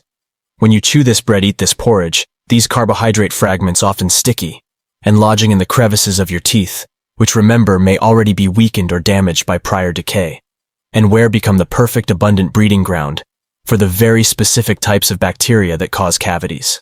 Without any effective routine daily cleaning practices like brushing, those carbohydrate residues sit there, and the bacteria, they absolutely feast on these residual carbohydrates. They metabolize them, and in the process of doing so, they produce corrosive acids. These acids, right there on the surface and lodged between your teeth, relentlessly attack the mineral structure of your tooth enamel. Demineralization begins. That's the very start of a cavity. And then the process accelerates, creating holes that become reservoirs for even more bacteria and debris. Your primary daily sustenance, the food literally keeping you alive and fueled for work, is actively contributing to the bacterial destruction and physical abrasion of your oral health. It's a biological double whammy: constant physical grinding and relentless chemical decay. Both are non-stop forces acting upon your teeth, day in and day out. What else might you be eating in this era? Well, if you are not part of the upper aristocracy or extremely wealthy merchant class, meat is likely a rare treat. It's not a daily occurrence. When available, meat, perhaps poultry, pork, or game, is often heavily salted, smoked, or dried to preserve it, as refrigeration doesn't exist. Fresh meat might only be reliably available right after an animal is slaughtered. Fish, if you live near a coast or freshwater source, might supplement the diet, often also preserved by salting or drying. These provide protein certainly, but their infrequent nature means they don't balance the dominant grain component for most people. Fresh vegetables are highly seasonal and often limited to what can be grown locally in small gardens or fields. Cabbage, onions, leeks, peas, beans, root vegetables when in season, these might appear adding valuable nutrients, but their availability is inconsistent throughout the year. Similarly, fruits, apples, pears, berries, plums are seasonal. They might be eaten fresh during the late summer and autumn harvest, or preserved in very basic ways, drying perhaps in honey or boiled juice again, limiting consistent availability. While these provide some vitamins and fiber, they are a much smaller part of the daily diet compared to grain. Dairy products. If you have access to livestock, a cow, goats might feature in your diet in the form of milk, which wouldn't last long without refrigeration, cheese, or butter. These could offer calcium and fats potentially somewhat helpful for dental health. Cheese in moderation can be less acidic. So you have a diet that is largely unprocessed * in the modern sense * of avoiding artificial ingredients or complex refining, but it is absolutely not gentle on your teeth in other ways. It's rough in texture due to the grit. It's overwhelmingly carbohydrate heavy, and crucially combined with the total lack of post-meal oral cleaning, that otherwise perhaps natural diet turns into a profound dental hazard. And what about sugar? The primary villain of modern dentistry, it wasn't the hyper-processed, cheap, ubiquitous white powder we pour into everything today. For sweetening, people relied primarily on natural sources, the sticky golden richness of honey when available, fruits when in season, or perhaps sometimes boiled down fruit juices or tree sap used as primitive syrups. Pure white refined sugar existed, but it was an incredibly expensive import for much of the Middle Ages, and even later. It was treated more like a valuable spice, a medicine, or a high-luxury commodity than a common foodstuff. So were medieval people completely sugar-free? Absolutely not. They were consuming fermentable carbohydrates. Honey is fundamentally liquid sugar, often sticky and prone to clinging to teeth.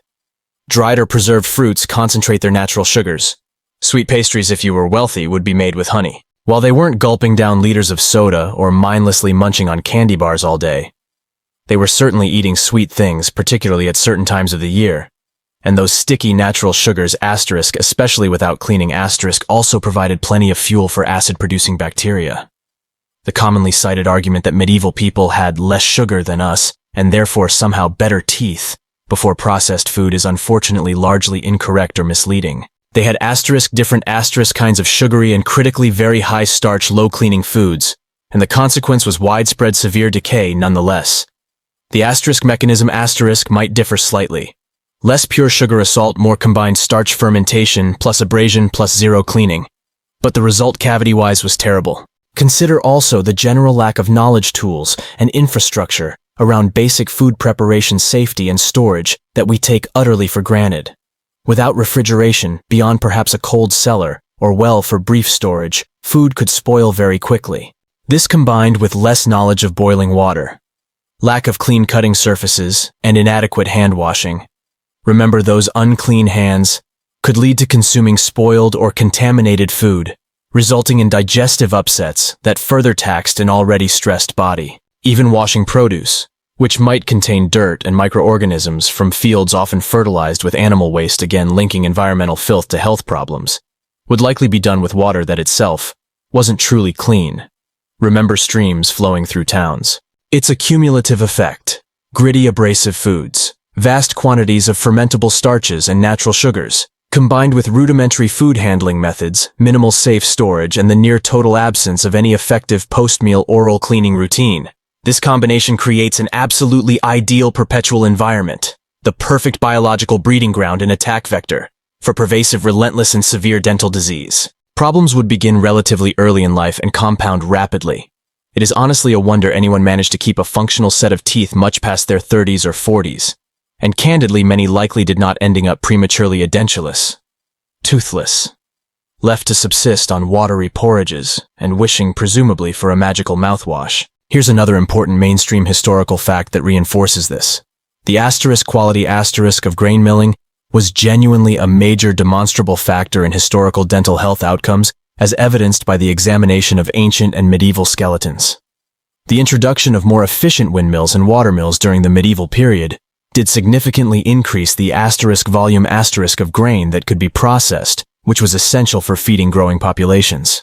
However, as noted, these mills didn't inherently eliminate the issue of stone grit in the flour compared to slower hand querns. It often just distributed more gritty flour more widely. This wasn't a minor inconvenience. The pervasive presence of stone particles fundamentally altered the texture palatability, and crucial the abrasive quality of the most staple food source for the majority of the population for centuries. You were literally eating stone fragments as a routine expected part of your diet, unless you were extremely wealthy and could afford to have grains more carefully sifted or imported grain grown elsewhere. It's a stark, uncomfortable reality of past food production. Yum. A slightly quirky historical tidbit related to diet and teeth, specifically involving sweets. While true refined white sugar was rare and prohibitively costly for the average person for a long time, wealthy individuals in later medieval or early modern periods certainly indulged in luxury sweets. These were often made with copious amounts of honey, and sometimes imported exotic spices. Archaeological examinations of skeletal remains from high-status burials occasionally show surprisingly bad teeth, even worse than some poorer populations from the same era. Speculation often points to frequent consumption of these very concentrated, sticky, natural or semi-refined sweets and honey-based pastries among the wealthy, consumed perhaps more often than available to the poor, and still consumed in the general absence of routine effective dental hygiene, as potentially causing just as severe if not different patterns of tooth decay compared to the grit issue. So being rich enough to potentially avoid some of the abrasive issues from coarse peasant bread didn't magically protect you from painful eventual barbaric extraction requiring dental problems. Money couldn't buy you a healthy smile. It could perhaps only buy you a more expensive exotic way to ruin it. Historians still debate the precise balance of factors causing pervasive dental issues. While lack of hygiene was clearly the essential missing piece, was the primary driver of extensive medieval tooth decay. The widespread use of coarse grain with stone milling grit leading to aggressive physical wear. Or was it the extremely high volume of fermentable but unrefined carbohydrates and sticky natural sugars derived from honey and seasonal fruits that constantly fed decay-causing bacteria? Both undeniably contributed significantly, especially in the total absence of effective cleaning. But which factor played the relatively larger, more destructive role in the pervasive oral disaster, pinpointing the exact relative balance of these compounding factors, centuries later, based on the analysis of often limited skeletal evidence and sometimes patchy generalized historical dietary records, remains a tricky, complex task. So here's the cycle. Your fundamental diet, the very stuff keeping you alive and providing necessary calories, is also insidiously and constantly physically grinding down and biochemically helping to dissolve your teeth. The gritty coarse bread abrades the enamel away piece by microscopic piece. The massive amounts of sticky starches and readily fermentable sugars from grains and natural sweeteners provide an endless buffet for the decay-causing bacteria thriving in your mouth.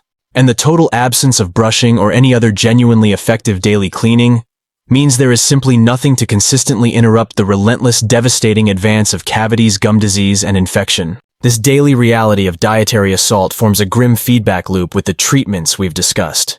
A pain-inducing diet directly leads to pervasive, agonizing tooth problems, inevitably leading for those desperate and able to seek aid to either a brutal, traumatic extraction by someone fundamentally untrained in oral health, or submission to highly ineffective cures based on misguided humoral theories from a physician. And all of this constant physical vulnerability and daily discomfort from internal issues, is taking place within that world we explored earlier, that perpetually smells less than fresh, that is thick with environmental pollution, adding another heavy, inescapable layer of sensory and literal reality. Speaking of smells, and the general ambiance of historical unpleasantness that surrounds your daily existence, let's circle back to the pervasive environmental context. The simple, difficult, often unsuccessful act of trying to get clean yourself, in a world that is fundamentally gritty, layered with grime fueled by that carbohydrate-heavy, tooth-destroying diet, all taking place within an environment that is constantly contributing its own unique brand of filth and odor. How does personal bathing fit into this overall picture? How do you achieve any level of real cleanliness when your surroundings seem determined to undo any effort instantly? So you are enduring the persistent physical discomforts of life in an age fundamentally lacking widespread hygiene. Hands that try as you might to wipe or rub with sand never feel truly sanitized. That rough, gritty bread that silently inevitably wrecks your teeth over time. The very limited and frankly terrifying options available for medical, especially dental problems. With all of that asterisk being the baseline, surely on some days you could just escape it all for a while. Just hop into a warm bath, submerge yourself, scrub away the accumulated grime, rinse away the anxieties of the day and feel genuinely, utterly clean.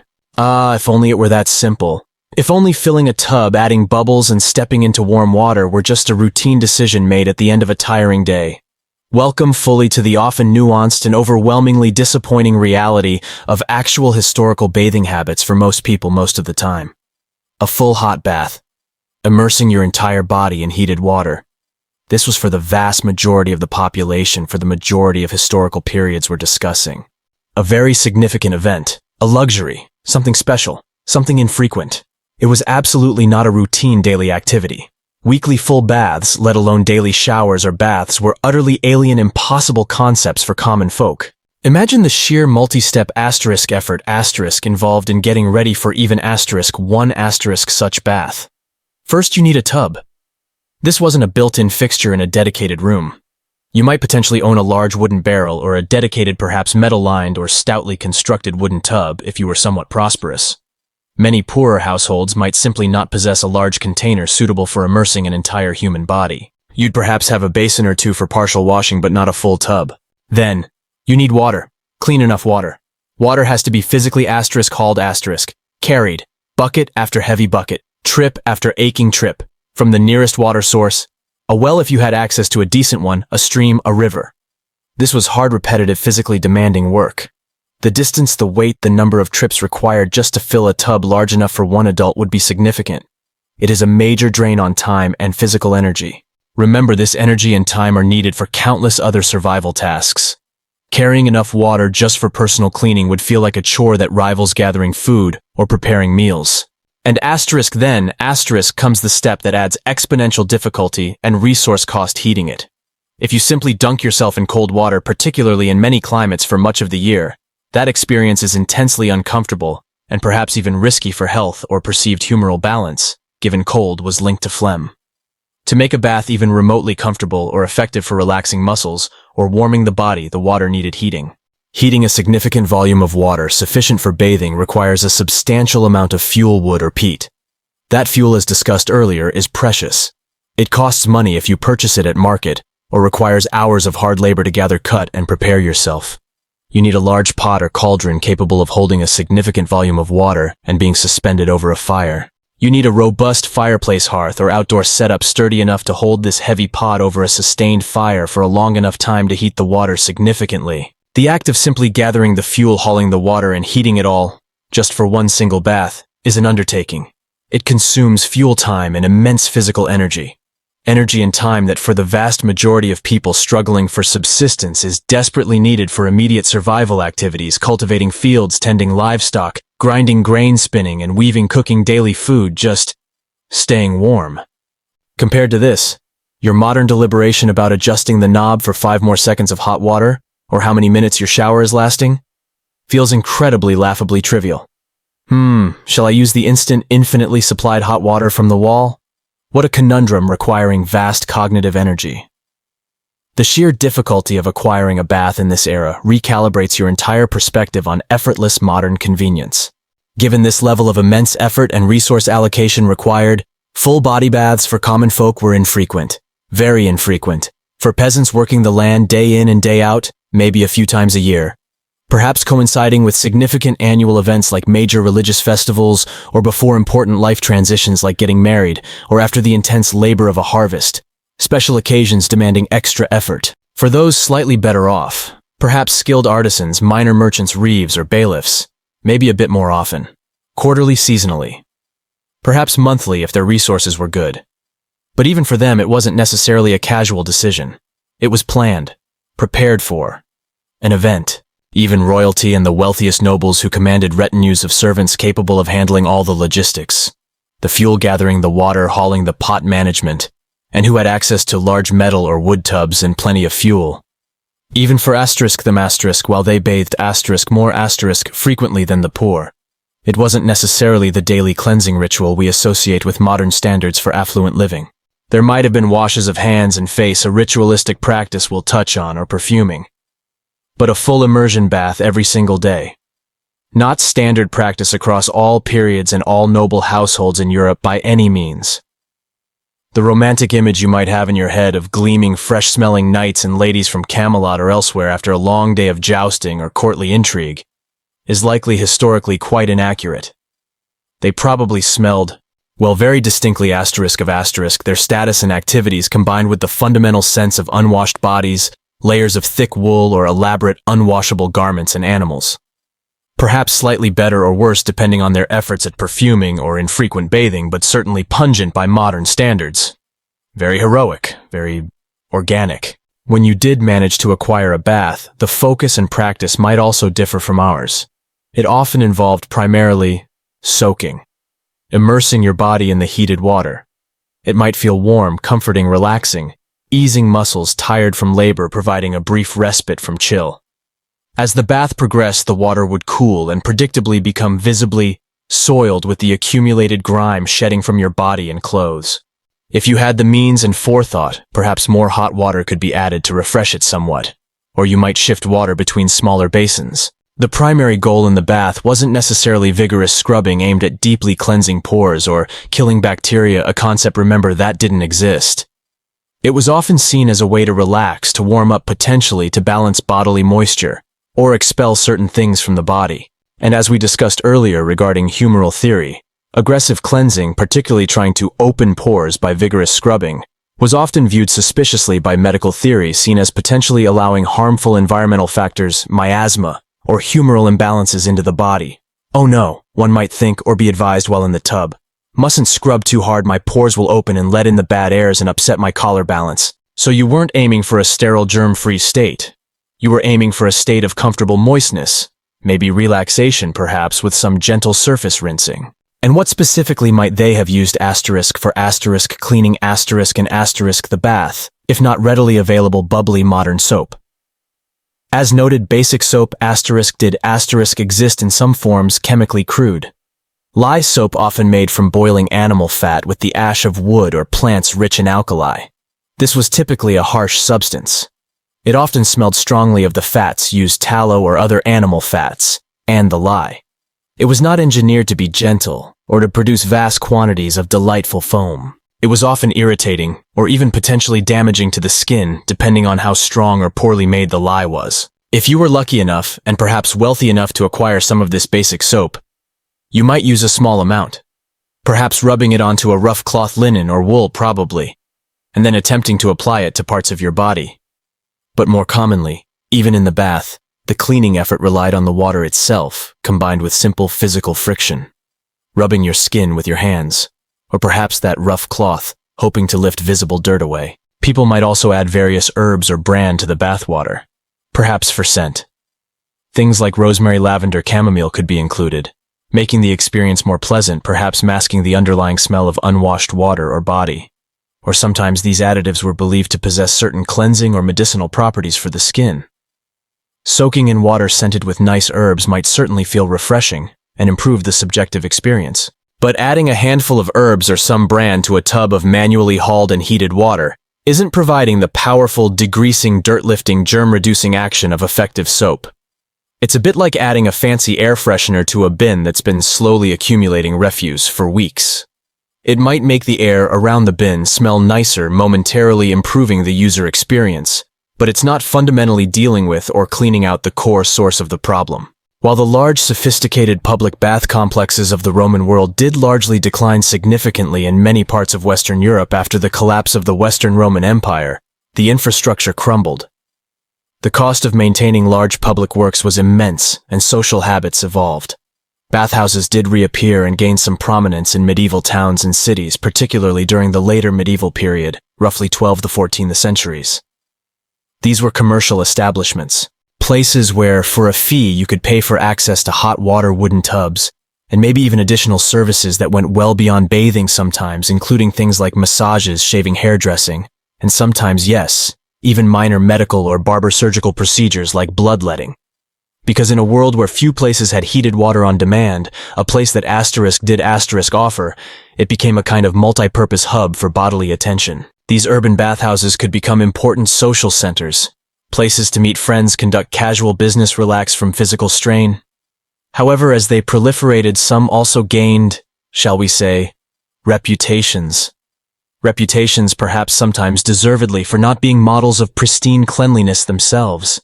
Sharing water across multiple users was certainly a factor, and they sometimes became associated with activities perceived as immoral.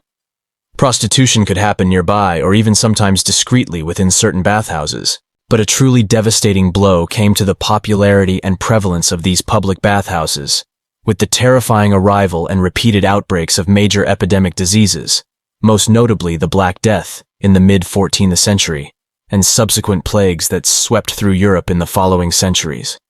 The devastating mortality of these diseases, and the desperate but confused attempts to understand how they spread, led to people looking for potential culprits. Shared public spaces where people gathered in warm, moist environments, like bathhouses, started to be viewed with extreme suspicion.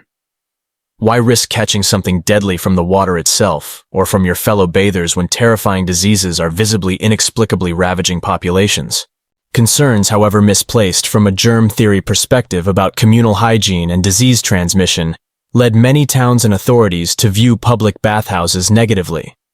Many were restricted, heavily regulated, taxed out of existence, or even closed down entirely, particularly across the 14th and 15th centuries, and their prevalence diminished significantly in many regions. A public bath became less appealing if it was now seen not as a potential source of relaxation or clean feelings, but as a potentially dangerous breeding ground for deadly pestilence.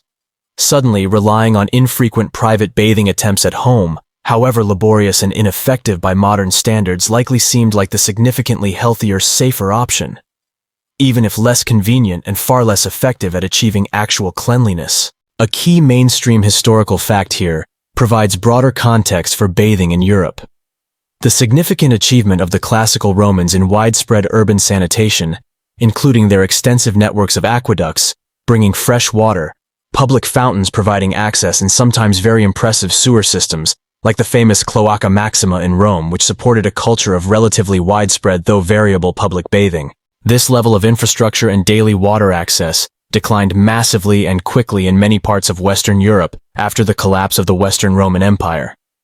The large-scale technical and organizational ability to maintain such systems vanished.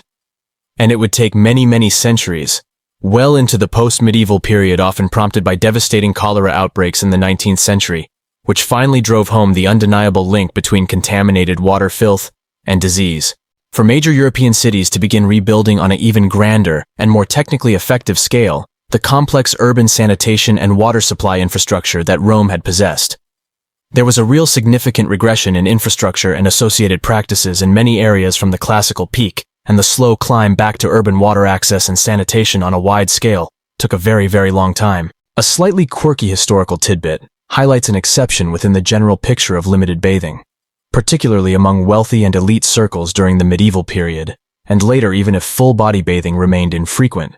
Washing of the hands and face immediately before meals became a relatively common practice and a significant social ritual. Elaborate ewer and basin sets, a pitcher for pouring water and a bowl for catching it, were used, often brought to the table or a side area. Servants would pour water, sometimes perfumed water, over the diner's hands and into the basin. This wasn't purely about hygiene, though it served a limited function in removing some immediate surface grime before eating. It was also crucially a performance of status and civility, demonstrating that you cared enough or had the resources to attend to even basic visible cleanliness before a shared meal. So even if your entire body under those elaborate layers of clothing hadn't seen soap or a full bath in weeks or months, at least you made a public effort to wash the parts of you most visible as you ate the meal you picked up with your fingers. Please admire my relatively clean face and recently rinsed hands before I proceed to use them to demolish this chunky, potentially gritty bread, thereby endangering my dental health. It served both practical and profoundly symbolic functions in demonstrating gentility. Historians continue to analyze and argue about the primary forces that led to the decline of public bathing prominence in later medieval Europe compared to Roman or contemporary Islamic standards. Was it overwhelmingly driven by fear of contagious disease spread heavily reinforced by devastating plague epidemics, with a misguided logic that congregating and sharing water was the culprit? Was it significantly fueled by evolving religious or moral opposition, viewing communal public nakedness and the less savory activities sometimes associated with bathhouses, drinking, gambling, prostitution as inherently sinful or disorderly, leading authorities or social pressure to discourage or shut them down? Or was it primarily pragmatic economic factors? The simple high cost of fuel required to heat the vast quantities of water needed for public bathhouses combined with maintenance costs, particularly after periods of economic disruption or population loss, making them simply less viable commercially or publicly. It's unlikely one single cause was dominant everywhere. The reasons likely formed a complex mixture, varying depending on the specific region, the specific time period, and local social dynamics. So, for you hypothetically existing in this era, getting properly thoroughly clean, the kind of sensation of feeling truly scrubbed and fresh, is at best likely a very rare treat, a special occasion requiring significant effort or expense. You manage rudimentary basic cleaning hands and face, perhaps occasionally for practical or social reasons. You attempt to wash your underclothes if you even possess spare ones to cycle through periodically using labor-intensive methods with harsh or no soap. And maybe you get that full-body bath, that submersive cleansing. Perhaps once in a blue moon, achieved through significant personal exertion of water hauling and fuel gathering. Or earlier on perhaps by paying for entry into a public bathhouse, which itself carried social stigmas or later genuine fears of contagion. Most of the time, you exist, and your default physical state is that low-level pervasive layer of grime. Your concept of clean, your expectation of how clean you can feel or should feel, inevitably adjusts accordingly. It has to. What is clean in a world where water is precious heat is hard and effective. Cleansing agents are rare and harsh. Clean becomes relative. Removing the visible dirt, getting rid of the immediate stickiness, smelling marginally less bad perhaps. And this overall pervasive lack of sanitation, it doesn't stay isolated to your personal feeling of freshness or lack thereof.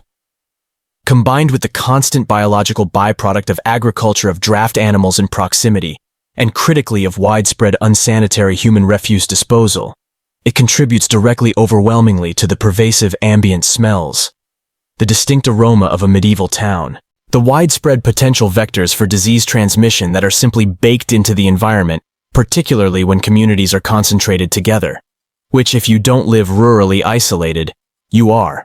So not only are you struggling daily with your own personal baseline of uncleanliness, navigating a world of infrequent, difficult baths and hands that haven't been truly sanitized possibly ever in their existence, according to our standards, you are experiencing the constant dental siege navigating primitive oral hygiene and brutal or ineffective medical options. Now, take that level of individual personal hygiene or lack thereof, and scale it up dramatically. Apply it to the level of an entire community.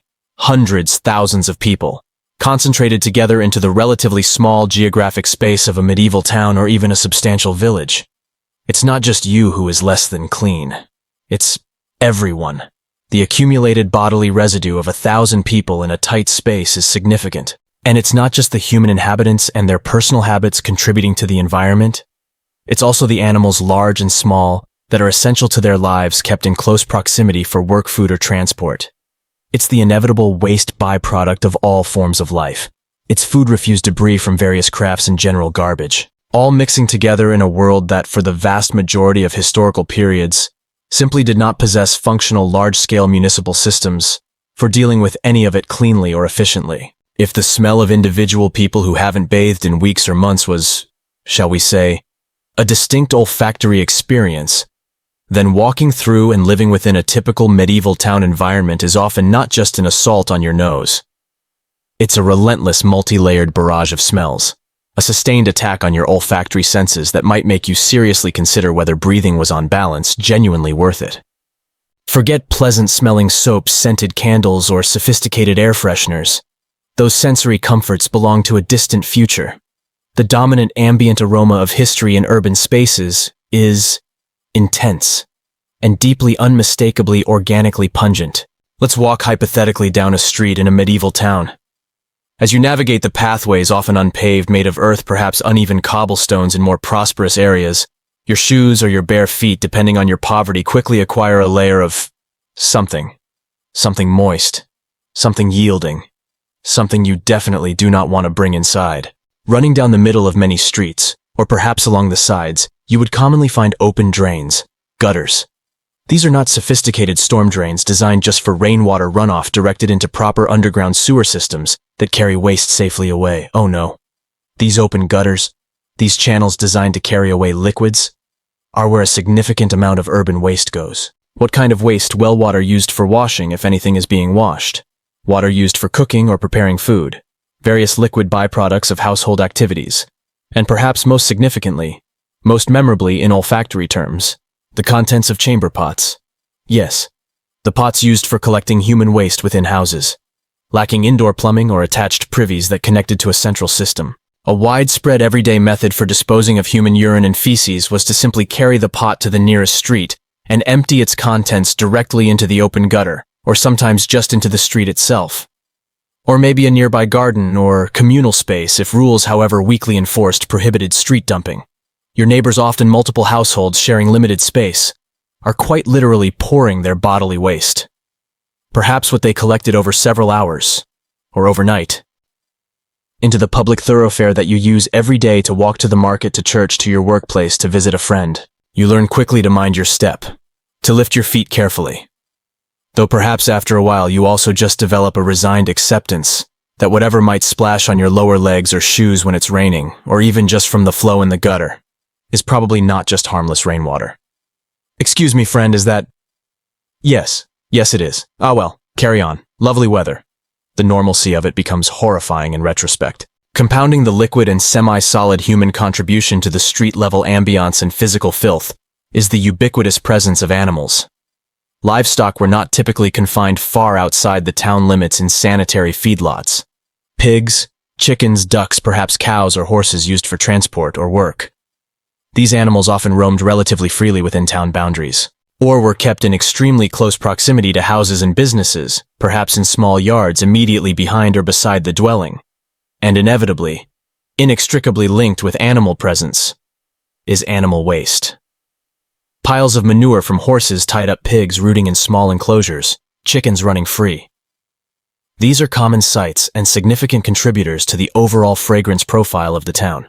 The combined scent of untreated decomposing human waste, of fresh and drying animal manure, mixed with stagnant water pooling in those open gutters, mixed with general mud dampness and ambient decay. This blend created a powerful, complex, clinging odor, an olfactory landscape that would likely be almost physically unbearable, inducing immediate nausea to modern noses utterly unaccustomed to such levels of unfiltered organic reality. Imagine living your entire life with that layered smell, a constantly shifting, breathing, permeating aroma, as the background sound for your nose, subtly or not so subtly, entering your home through open windows, doorways, gaps in walls. You might develop a certain level of tolerance, perhaps a lessened sensitivity over time, but you would never truly escape it. It is simply the smell of your town. And the waste wasn't only liquid or semi-solid. Food scraps, vegetable peelings, bones offal from butchery if not fully utilized or consumed. Animal carcasses that hadn't been fully rendered or died unexpectedly. Ashes from hearths and workshops. Broken household items, general refuse. All of this was also commonly discarded, tossed directly into streets, piled in yards or alleys, deposited in designated communal middens, public dung heaps or refuse piles, which were often uncomfortably located not far outside the town gates, but still often too close to living spaces or dangerously near to sources of water like streams or wells supplying the town. There were no organized, regular municipal garbage collection services. No dedicated, properly managed sanitary landfill systems located far away. Waste simply accumulated, layer by layer, subject to the forces of nature and the occasional limited efforts at cleaning. Various trades practiced within towns also added their own distinct and often very potent stenches to the general atmosphere. Tanners who processed animal hides into leather famously used processes involving vats filled with water mixed with strong chemicals, including urine specifically valued for its ammonia content. This process produced a truly overpoweringly horrendous smell that would permeate the neighborhood of the tannery. Dyers working with textiles also used vats of fermenting materials or various natural and chemical mordants, adding their own unique malodors. Blacksmiths and other metalworkers produced significant smoke and soot from their forges. All of these essential industrial and pre-industrial sense processes contributed their particular, often unpleasant aromas to the complex, layered, overwhelming symphony of urban decay. It wasn't just one bad smell. It was a complex, ever-changing bouquet of awful, shifting slightly depending on the prevailing winds, the humidity, and the temperature of the air. The physical state of these streets, and thus the immediate environment, was also highly dependent on the weather patterns. During dry periods, the moisture in the surface waste would evaporate. The waste would dry out, become brittle, and then it would be pulverized by constant foot traffic, animal activity, and cartwheels, turning into fine, noxious dust.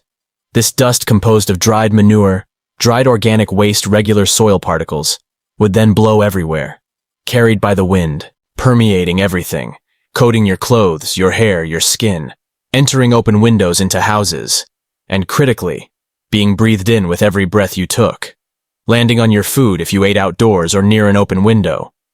It was a constant film, potentially laden with desiccated pathogens and general filth. When it rained, those open, unsurfaced streets and packed earth alleys turned into mud, and worse, into filthy flowing rivers of liquid waste. Gutters would overflow. The effluent, that delightful blend of human waste, animal waste, kitchen slop, industrial byproducts, would spread more widely across the street surfaces, seeping into ground, pooling in low spots, adding new layers of moisture and potentially reactivating pathogens in the muck. The warmth of summer often exacerbated the problems. The heat caused organic material to decompose more rapidly, intensifying the smells significantly, and attracting swarms of flies, the ultimate vectors, which would then land on everything. Waste, people, food surfaces, open wounds, efficiently transferring pathogens around the environment. Even winter offered only temporary respite, while freezing temperatures might temporarily solidify the surface layers and dull the worst smells. The filth, the waste, the sources of contamination remained, frozen into the street until the thaw waiting. Your constant baseline sensory experience of your hometown or any place you visited wasn't just shaped by sights and sounds. It was dictated, perhaps even overwhelmingly so, by its constantly changing, usually powerful and frequently revolting smell and palpable dirtiness.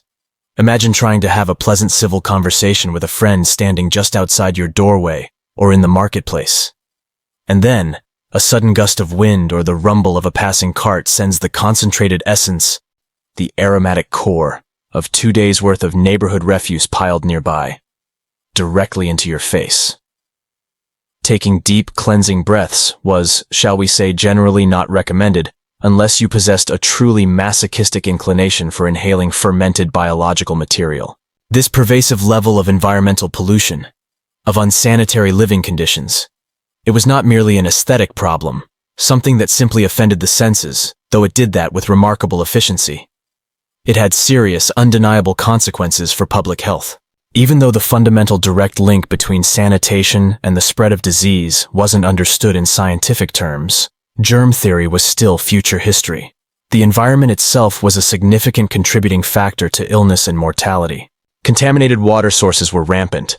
Think about streams or even wells located within or near towns where waste was dumped, surface runoff carrying filth. Using contaminated water for drinking, cooking, or any kind of washing meant constantly introducing pathogens into the body. Vectors like flies, drawn irresistibly by the abundant sources of exposed organic waste, landed on refuse piles, and then potentially on food preparation surfaces, or directly onto people. Rats and other vermin thrived in the waste-filled environments, acting as significant carriers famously for plague-bearing fleas, but also many other diseases. Open wounds, or even just minor cuts and scrapes common from physical labor and navigating those uneven, filth-coated streets, were constantly exposed to a ready-made microbial soup from the ground and the air. This ambient, pervasive lack of environmental cleanliness was a major, often decisive reason why epidemic diseases, when they struck populations living in close proximity, packed together in these unsanitary urban and sometimes rural conditions, could spread so rapidly and devastate communities so profoundly. You were not only grappling with your own individual physical challenges, including potential infections originating from a bad tooth. You were fundamentally existing within and constantly exposed to an environment that was actively designed through its lack of sanitation infrastructure to promote disease transmission. Your immune system, constantly fighting off individual infections and challenges, was getting a never-ending comprehensive workout, just by existing there. Well, you might think to yourself amidst the smells trying to find an upside, perhaps this relentless daily microbial onslaught is making me incredibly resilient and healthy over time. Or, perhaps, it's just making you sick constantly. Yeah, more likely the latter. Pervasive low-grade or recurring illness would have been simply the expected state of being for many. Sometimes intermittently efforts were made to improve things often initiated by town authorities or concerned citizens. Towns might issue ordinances, written rules, attempting to regulate where people dumped waste. Perhaps ordering them to carry it outside the town walls to specific dumps, rather than just into the streets or rivers. Officials might organize occasional attempts at cleaning major streets, particularly marketplaces hiring laborers, and potentially employing carts to remove some of the larger piles of solid waste. However, these efforts were almost invariably inconsistent, difficult to enforce against established habits and lack of alternative options, and fundamentally limited in scope, given the sheer volume of waste produced and the complete absence of widespread integrated infrastructure like functional underground sewage systems. It was often effectively like trying to bail out a steadily sinking boat using a sieve. Noble effort, limited impact on the underlying problem. There were, yes, some medieval precursors to health inspectors or officials responsible for maintaining public order, though their understanding of what constituted health was profoundly different, based more on smell miasma and visible dirt/orderliness than microbial spread. A significant mainstream historical fact relevant to this entire section about the urban environment is that level of urban sanitation achieved by the Romans with their aforementioned aqueducts and rudimentary sewer systems represents a peak that was not matched again in many major European cities for well over 1,000 years. After the decline of Roman power and urban structures, the ability to manage waste and provide clean water on a citywide scale diminished drastically. The process of rebuilding and fundamentally improving urban sanitation infrastructure to anywhere near modern levels only began in earnest, much later, often in the 19th century, explicitly spurred by repeated terrifying outbreaks of diseases like cholera. The visibility of disease transmission paths, contaminate water sources, finally provided the undeniable evidence that sheer filth and lack of proper wastewater management was deadly, creating the political will and justifying the immense investment required for large-scale engineering like citywide sewage systems. It was a remarkable regression from a peak reached in antiquity, and the climb back was slow and prompted by catastrophe. A quirky tidbit regarding personal strategies for coping with this intensely smelly world. For wealthier individuals, nobles, or officials, particularly when they had to venture into public spaces or attend important gatherings or court events where the mingling smells of people and the environment were overwhelming, carrying devices designed specifically to counter or mask odors was a common practice. This included carrying pomanders, ornamental balls, or containers filled with strongly scented substances like ambergris civet or mixtures of fragrant herbs and resins, or holding small bouquets of strongly scented herbs or flowers near their faces, known as nosegays or tussie-mussies, a practice later linked to carrying flowers during times of plague, partly based on the miasma theory that foul smells were a direct cause of sickness. This wasn't simply about fashion or aesthetic preference, it was a quite literal, pragmatic attempt to make a less polluted, albeit temporary, personal olfactory zone. And for some, as noted based on miasma theory, holding nice smells close was thought to ward off disease itself. Your best defense against a constantly smelly world combined with ineffective hygiene was quite simply to strap a ball of perfume or a handful of fragrant flowers right up to your nose and inhale deeply, believing this somehow acted as protection against invisible forces causing illness in the foul air. Ah yes, the distinct aroma of untreated sewage on the street combined with a nearby tannery? Quick, hold up the pomander. Sniffs lavender nervously. Yes. Seems significantly less plaguey over here now. This is just another illustration of how the sensory experience was so overwhelming that actively countering it became a practice, and how that practice intertwined with deeply held but ultimately incorrect medical theories. Historians still discuss and analyze the underlying motivations behind the sometimes sporadic attempts by medieval authorities to issue sanitation regulations or organize street cleaning. Were these efforts genuinely driven by an emerging, perhaps intuitive understanding that widespread filth was inherently bad for the community's health? Or were they more primarily aimed at maintaining basic public order, improving aesthetics as perceived at the time, Less filth was preferable to more filth visually, if not microbially, or simply for pragmatic purposes like preventing the literal blockage of essential streets and pathways with accumulated refuse, making them impassable for carts or foot traffic. It's likely a complex mix of all these factors, with early inklings of intuitive links between overwhelming dirtiness and vague notions of well-being, intertwined with the fundamental needs for functional, navigable public spaces, rather than a fully formed public health strategy rooted in germ theory. So you are existing within and navigating a world where the ambient environment, quite literally, smells of struggle.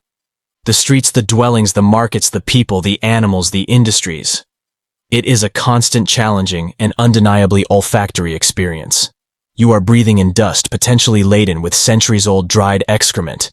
You are stepping in who knows what. The sources of potential illness? The vectors of disease transmission are literally underfoot coating surfaces and in the air you breathe. This persistent environmental lack of cleanliness, combined with the profoundly limited state of personal hygiene and the dire reality of dental health we've explored, paints a picture. A picture of daily physical discomfort, of increased vulnerability to a wide array of ailments, a picture of a physical existence that is grim-gritty, frequently painful and undeniably uncomfortably aromatic in ways that are genuinely difficult for us from our current perspective of sanitation and clean air to truly grasp on a sensory and visceral level. Your challenges living through this period were not confined to dramatic life or death events like wars or famines, though those happened too, of course.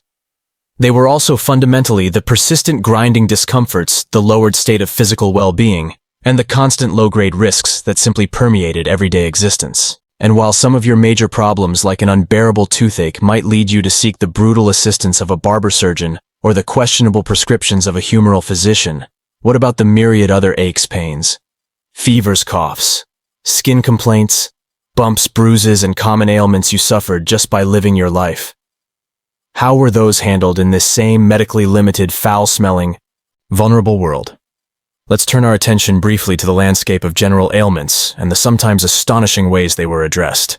Beyond the agonizing, tooth-destroying dental disasters we've delved into, and the pervasive, inescapable reality of unpleasant ambient smells we've wandered through, you are in this historical world, constantly grappling with a whole host of other physical ailments. What we might consider standard issue inconveniences today are in this context just a routine, expected part of daily life. Think about it logically. Hard physical labor is not optional. It is the defining reality for most people's lives from a young age. This means bodies are subjected to constant strain. Potential injuries, aching joints, strained muscles. Diets, as we've seen, can be nutritionally limited, depending on the season and region, or just poorly balanced, perhaps lacking in crucial vitamins or nutrients necessary for overall robust health and immune function. Sanitation is a mess both personally and environmentally. You are regularly exposed to all sorts of minor bumps, bruises, small lacerations from work or accident, and potential infection just from navigating your immediate environment and performing your daily tasks. So what happens when you inevitably develop a fever? A persistent racking cough, annoying and sometimes debilitating skin complaints like rashes, itching, boils. Frankly, no wonder given the limited bathing, pervasive dirt, and constant proximity to animals and associated pests. Digestive upsets. Perhaps very common given questionably sourced food, or critically that lovely, often contaminated drinking water supply drawn from wells or rivers near those convenient street gutters. Aching joints, aching back, aching everything from relentless manual work. These weren't occasional notable events prompting a doctor's visit or a trip to the pharmacy for specific relief. They were collectively the constant, inescapable, low-grade background noise of your physical existence. Every day would likely feel like some version of a battle against discomfort, pain, or overt illness, made profoundly worse by the physical conditions surrounding you, including that consistently challenging atmosphere we explored earlier, trying to recover from a persistent cough or a fever. Within a drafty, perhaps smoky dwelling, open fires for cooking and warmth, often poor ventilation, dimly lit by oil lamps with discomfort being your baseline, and maybe the lingering smell of ambient refuse occasionally drifting in. This feels fundamentally different from snuggling up on a sofa in a clean, temperature-controlled room with easily accessible modern cold medicine tissues, clear fluids, and perhaps the distraction of digital entertainment. There are no local pharmacies on the corner selling clearly labeled, tested, mass-produced, over-the-counter symptom relief. No helpful color-coded charts explaining your symptoms might mean try this product.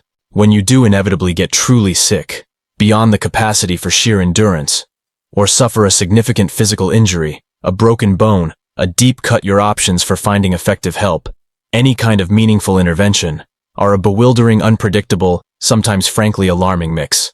It combines scraps of practical, empirically gained knowledge alongside pervasive superstition, layered with formal academic theory that's often based on completely incorrect models like the humors, and critically just plain simple desperation from both the patient and the attempted healer.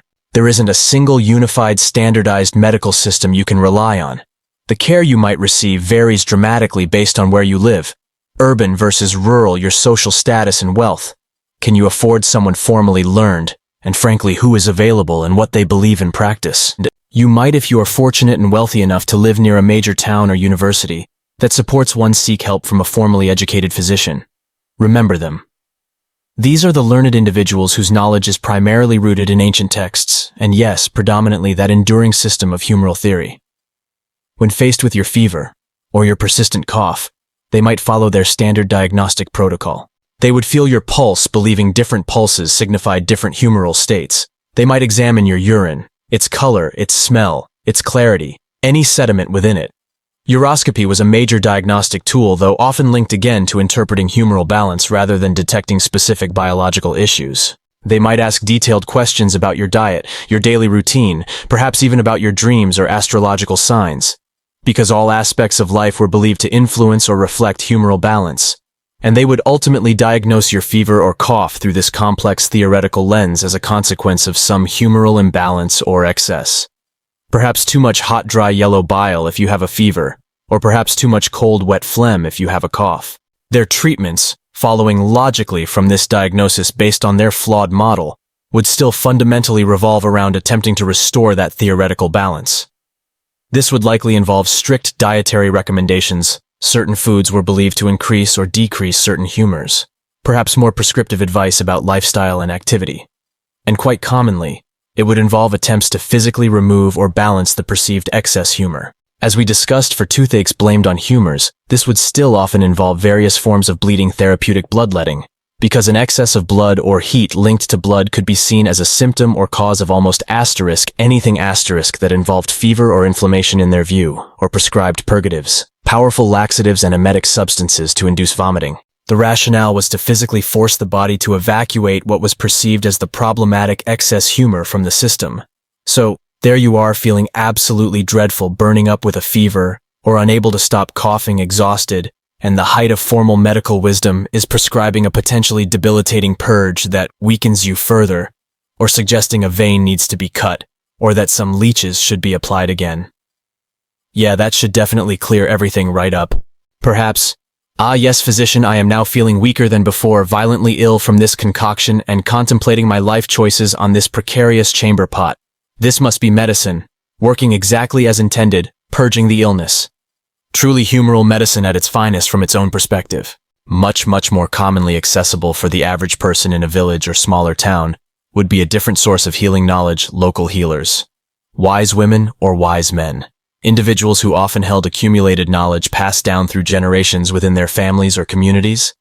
There were also apothecaries or proto-apothecaries, people who cultivated, prepared, and sold various medicinal herbs and other substances, often operating from a shop, or sometimes simply experienced elders within the community recognized for their knowledge of traditional remedies and practices gained through a lifetime of observation and necessity. These individuals would rely heavily on traditional herbal lore, a deep, often localized knowledge base concerning which specific plants and herbs, barks, roots, or flowers could be gathered, how they should be prepared, dried, crushed, boiled, brewed, and what they were traditionally believed to treat.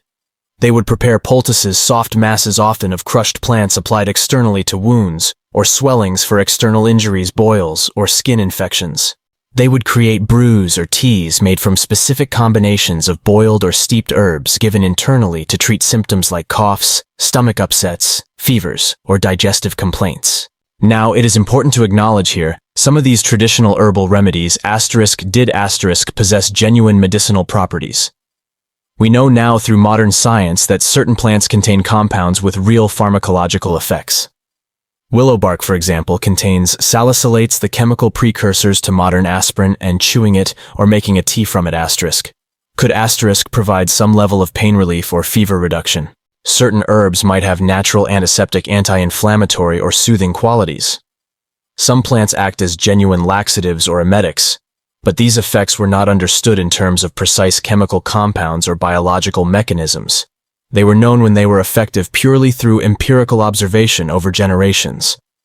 When I use asterisk, this asterisk plant, prepared asterisk, this asterisk way, for asterisk, this asterisk complaint, people often seem to get better, or the symptoms lessen. But these remedies weren't prepared with precise dosage control. You didn't know the chemical concentration, or under sterile conditions.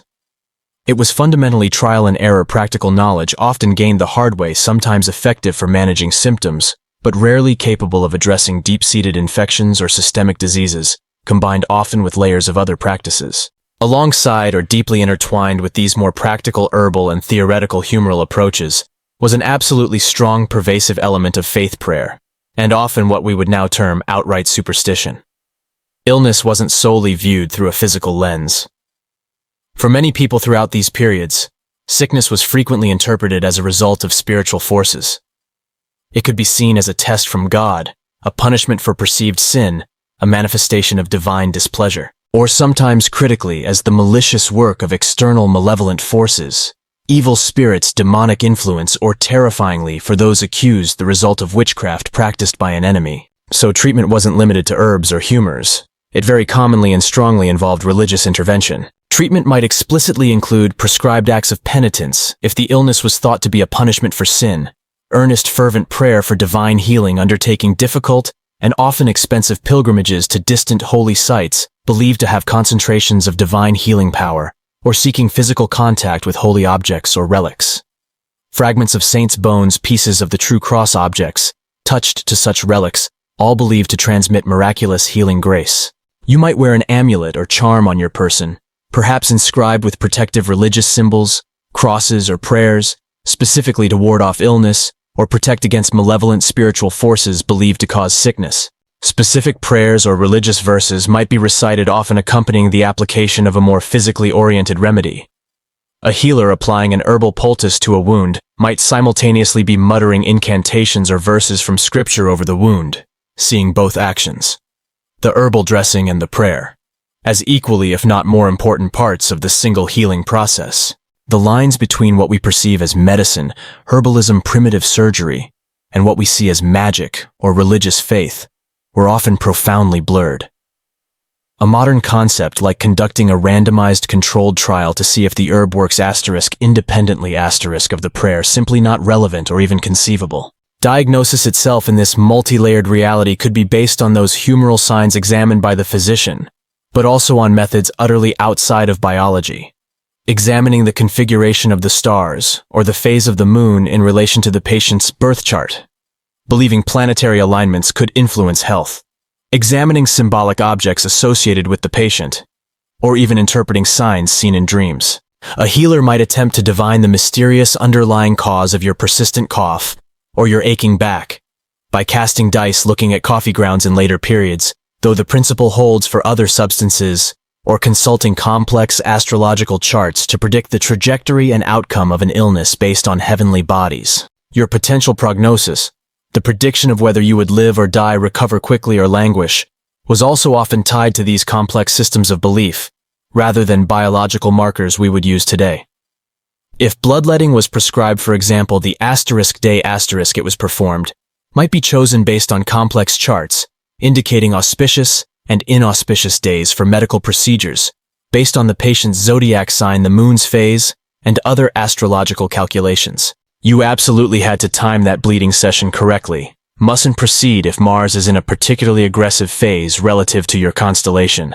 This fusion of astronomical beliefs, religious doctrine, practical, often empirical herbal knowledge, and interpretations of visible or symbolic physical signs determined what remedies were tried, when they were administered, and by whom. It all sounds wonderfully comprehensive and scientific, until you realize the science driving many of these choices was rooted in the perceived influence of celestial bodies and the hypothetical balance of bodily fluids rather than the measurable reality of cells, organs, and microorganisms. This unique, potent blend of diverse influences meant that the practical treatment approaches could seem utterly bizarre, confusing, or terrifying to us now. Need to cure a difficult skin rash or an external sore. Traditional remedy might call for applying a poultice made from, perhaps, animal dung mixed with certain herbs, based on a belief that the heat or properties within would draw out impurities. Got that cough or phlegm issue again, blamed on excess cold, wet humors. Try a potion made from things like boiled snails believed to have properties related to dampness and drawing things out, or perhaps a thick syrup involving boiled animal extracts. Perhaps various parts rendered down mixed with honey. For a deep cut or a major wound, treatments could include applying cobwebs directly to the bleeding surface. Surprisingly, sometimes semi-effective if specific types of cobwebs had fungal spores containing natural primitive antibiotics like early forms of penicillin, but completely unknowingly moldy bread, again perhaps containing penicillin, but wildly inconsistently and unknowingly applied, or various plasters and salves applied to the skin containing lead or other highly toxic substances, alongside genuinely soothing or potentially antiseptic herbs like plantain or comfrey. For aching joints blamed on cold, wet humors, perhaps vigorous, potentially painful rubbing with heating oils, or terrifyingly in some later surgical/proto-orthopedic contexts, even attempts at applying heated metal instruments to affected areas cautery. Your very survival and recovery from ordinary illness or injury in this era wasn't just a test of your physical constitution and the strength of your immune system, which were often hampered by underlying conditions, malnutrition, and poor environment, remember. It was a test of your ability to navigate a bewildering, contradictory medical landscape. A landscape that included potentially beneficial plants, used inexpertly entirely inert rituals, genuinely dangerous procedures like enthusiastic bleeding or ingesting toxins, and not insignificant elements of outright charlatanism and hopeful guesswork presented as knowledge. You were in a very real sense at the mercy of fate and whatever particular mix of beliefs and limited tools your accessible healer happened to employ. It added another thick layer to the already discomforting picture of persistent baseline physical discomfort and extreme vulnerability you're experiencing. And to circle back specifically to where we started considering tooth pain, while general medicine employed this complex tapestry of beliefs and treatments, the approach to oral problems often incorporated its own specific, peculiar, and sometimes astonishing folk remedies alongside those options of the barber's pliers or the physician's leeches. These distinct tooth-focused traditions added yet another unique dimension to the misery of medieval oral health. What kinds of truly strange, desperately concocted tooth-specific cures were attempted at the folk level? Let's just say after exploring the barber surgeon's methods and the physician's reliance on bloodletting and leeches for a toothache. Things involving mouse ashes, gladiatorial sweat, and even leeches applied to your gums might start looking comparatively tame when we look at what people tried based on folk belief. A very relevant mainstream historical fact in this context is the foundational impact, or rather, the absence of the germ theory of disease. For almost the entire span of human history we are contemplating, it really only began to take hold convincingly in the mid to late 19th century, without any concept of microscopic pathogens, bacteria, viruses, etc. As the true biological agents causing illness, decay, and infection, human theories about sickness had to be based on what was visible, on perceptible phenomena, swelling fever discharge, on interpreting these through established theoretical models like humoral imbalance, or on invoking invisible non-microscopic forces, miasma, or bad air, divine displeasure, spiritual possession, curses, witchcraft. This fundamental lack of understanding about the actual biological cause of illness fundamentally shaped every single aspect of medical and folk healing practice, from how a disease was diagnosed to what types of cures were prescribed, explaining entirely why concepts like tooth worms seemed plausible, why complex rituals were considered as important as physical remedies, and why isolating people or fumigating spaces with nice smells was a favored response to plague. You could only try to fight what you thought you were fighting based on the limited knowledge and prevailing beliefs of your time. A slightly quirky historical tidbit, specifically returning to those tooth worms. The belief that tooth decay was caused by tiny worms or maggots literally eating inside the tooth was incredibly widespread and persistent across centuries and diverse cultures, found in ancient Babylonian, Egyptian, Greek, Roman, Asian, and European texts and folk traditions. Healers or tooth pullers would sometimes describe these worms in detail, or depict them in medical illustrations, Sometimes they were portrayed as small, snake-like or serpent-like creatures wriggling within the tooth roots. Other times, as grub-like or caterpillar-like forms found in the pulp, which wasn't truly understood as the nerve vascular center. Adding to the belief, some unscrupulous practitioners would actually pretend to extract the worms. Using sleight of hand, they might conceal a small worm maggot, or even a tiny bit of coiled string or charred debris in their hand, or the patient's mouth basin before beginning the smoking treatment, which remember dislodged things anyway, or manipulation, and then miraculously produce this object claiming it was the toothworm just expelled from the tooth. This kind of medical theater preying on a pervasive folk belief and desperate suffering unfortunately reinforced the inaccurate theory for generations, further cementing expelling the worm as the focus of treatment. Historians are still very actively engaged in complex discussions, attempting to analyze the primary purpose and thus the potential efficacy of many folk medical practices observed throughout history. Were they primarily pragmatic attempts at empirical healing, using plants that through generations of trial and error had been found to perhaps alleviate certain symptoms somewhat, even if the underlying mechanism was unknown? Were they mainly intended, or did they function primarily as psychological support mechanisms, offering hope, ritual comfort, and the powerful placebo effect stemming from taking action and believing in the healer, thus perhaps reducing stress and anxiety, which can indeed impact physical health, even if the remedy itself lacked specific biochemical efficacy? Or were they fundamentally driven by genuinely held supernatural beliefs, attempts to placate angry spirits, remove curses, counter the influence of the evil eye or witchcraft, where the treatment was less about chemistry and more about ritual manipulation of unseen forces? It's most likely that the balance of these motivations shifted, depending heavily on the specific illness being treated, the particular practitioner administering the remedy, and the immediate cultural context of the patient. This complexity makes it exceptionally hard for us now to categorize historical folk medicine neatly under a single motivating principle, and even harder to definitively measure its actual effectiveness beyond anecdotal reports filtered through historical biases and belief systems. So for you grappling with routine pervasive health challenges in this pre-modern era, particularly that ever-present potential for a raging toothache, means navigating a medical landscape where your available options, whether from the formal physician or the local wise woman, exist alongside and often intertwined with approaches that involve everything from inhaling potentially poisonous smoke, hoping to kill worms, applying crushed insects as a paste, undertaking grim nocturnal rituals, counting graves, hoping to transfer pain, or desperately invoking the intercession of specific saints with prayer, while also potentially considering the brute force application of pliers from a barber, or being drained of your precious blood by leeches recommended by someone convinced your problem is an imbalance of fluids. It paints a vividly layered picture, a picture often horrifying of living with profound vulnerability to even common everyday afflictions. Pain is agonizingly real, but the fundamental tools to fight it effectively, reliably, based on a correct understanding of its biological cause, are almost entirely lacking. In their place stands a complex edifice of hope, desperation, firmly held but incorrect theories, deep-seated folk superstition, raw physical discomfort, spiritual faith, and sheer brutal force. It emphasizes how fundamentally exposed people were not just to headline-grabbing epidemic illnesses like the plague, but to the persistent, common, physically grinding reality of issues like a simple toothache, a persistent cough, an infected cut, or aching joints. It took not years, not decades, but literal centuries of slow, fitful scientific advancement. Centuries of thinkers questioning ancient authorities, painstakingly undertaking anatomical dissections, often challenging religious or social taboos to do so. Centuries of the scientific method slowly taking root, developing new tools like the microscope, which finally stunningly revealed that unseen microbial world. Centuries of often catastrophic public health crises, forcing new insights and demanding infrastructural change.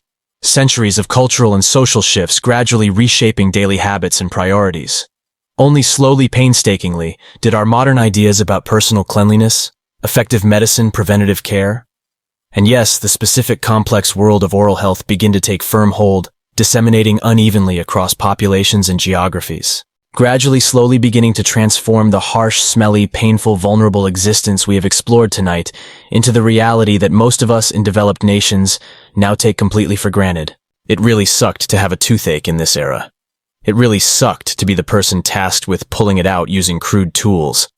It really sucked from a sensory perspective to walk down a medieval street regularly.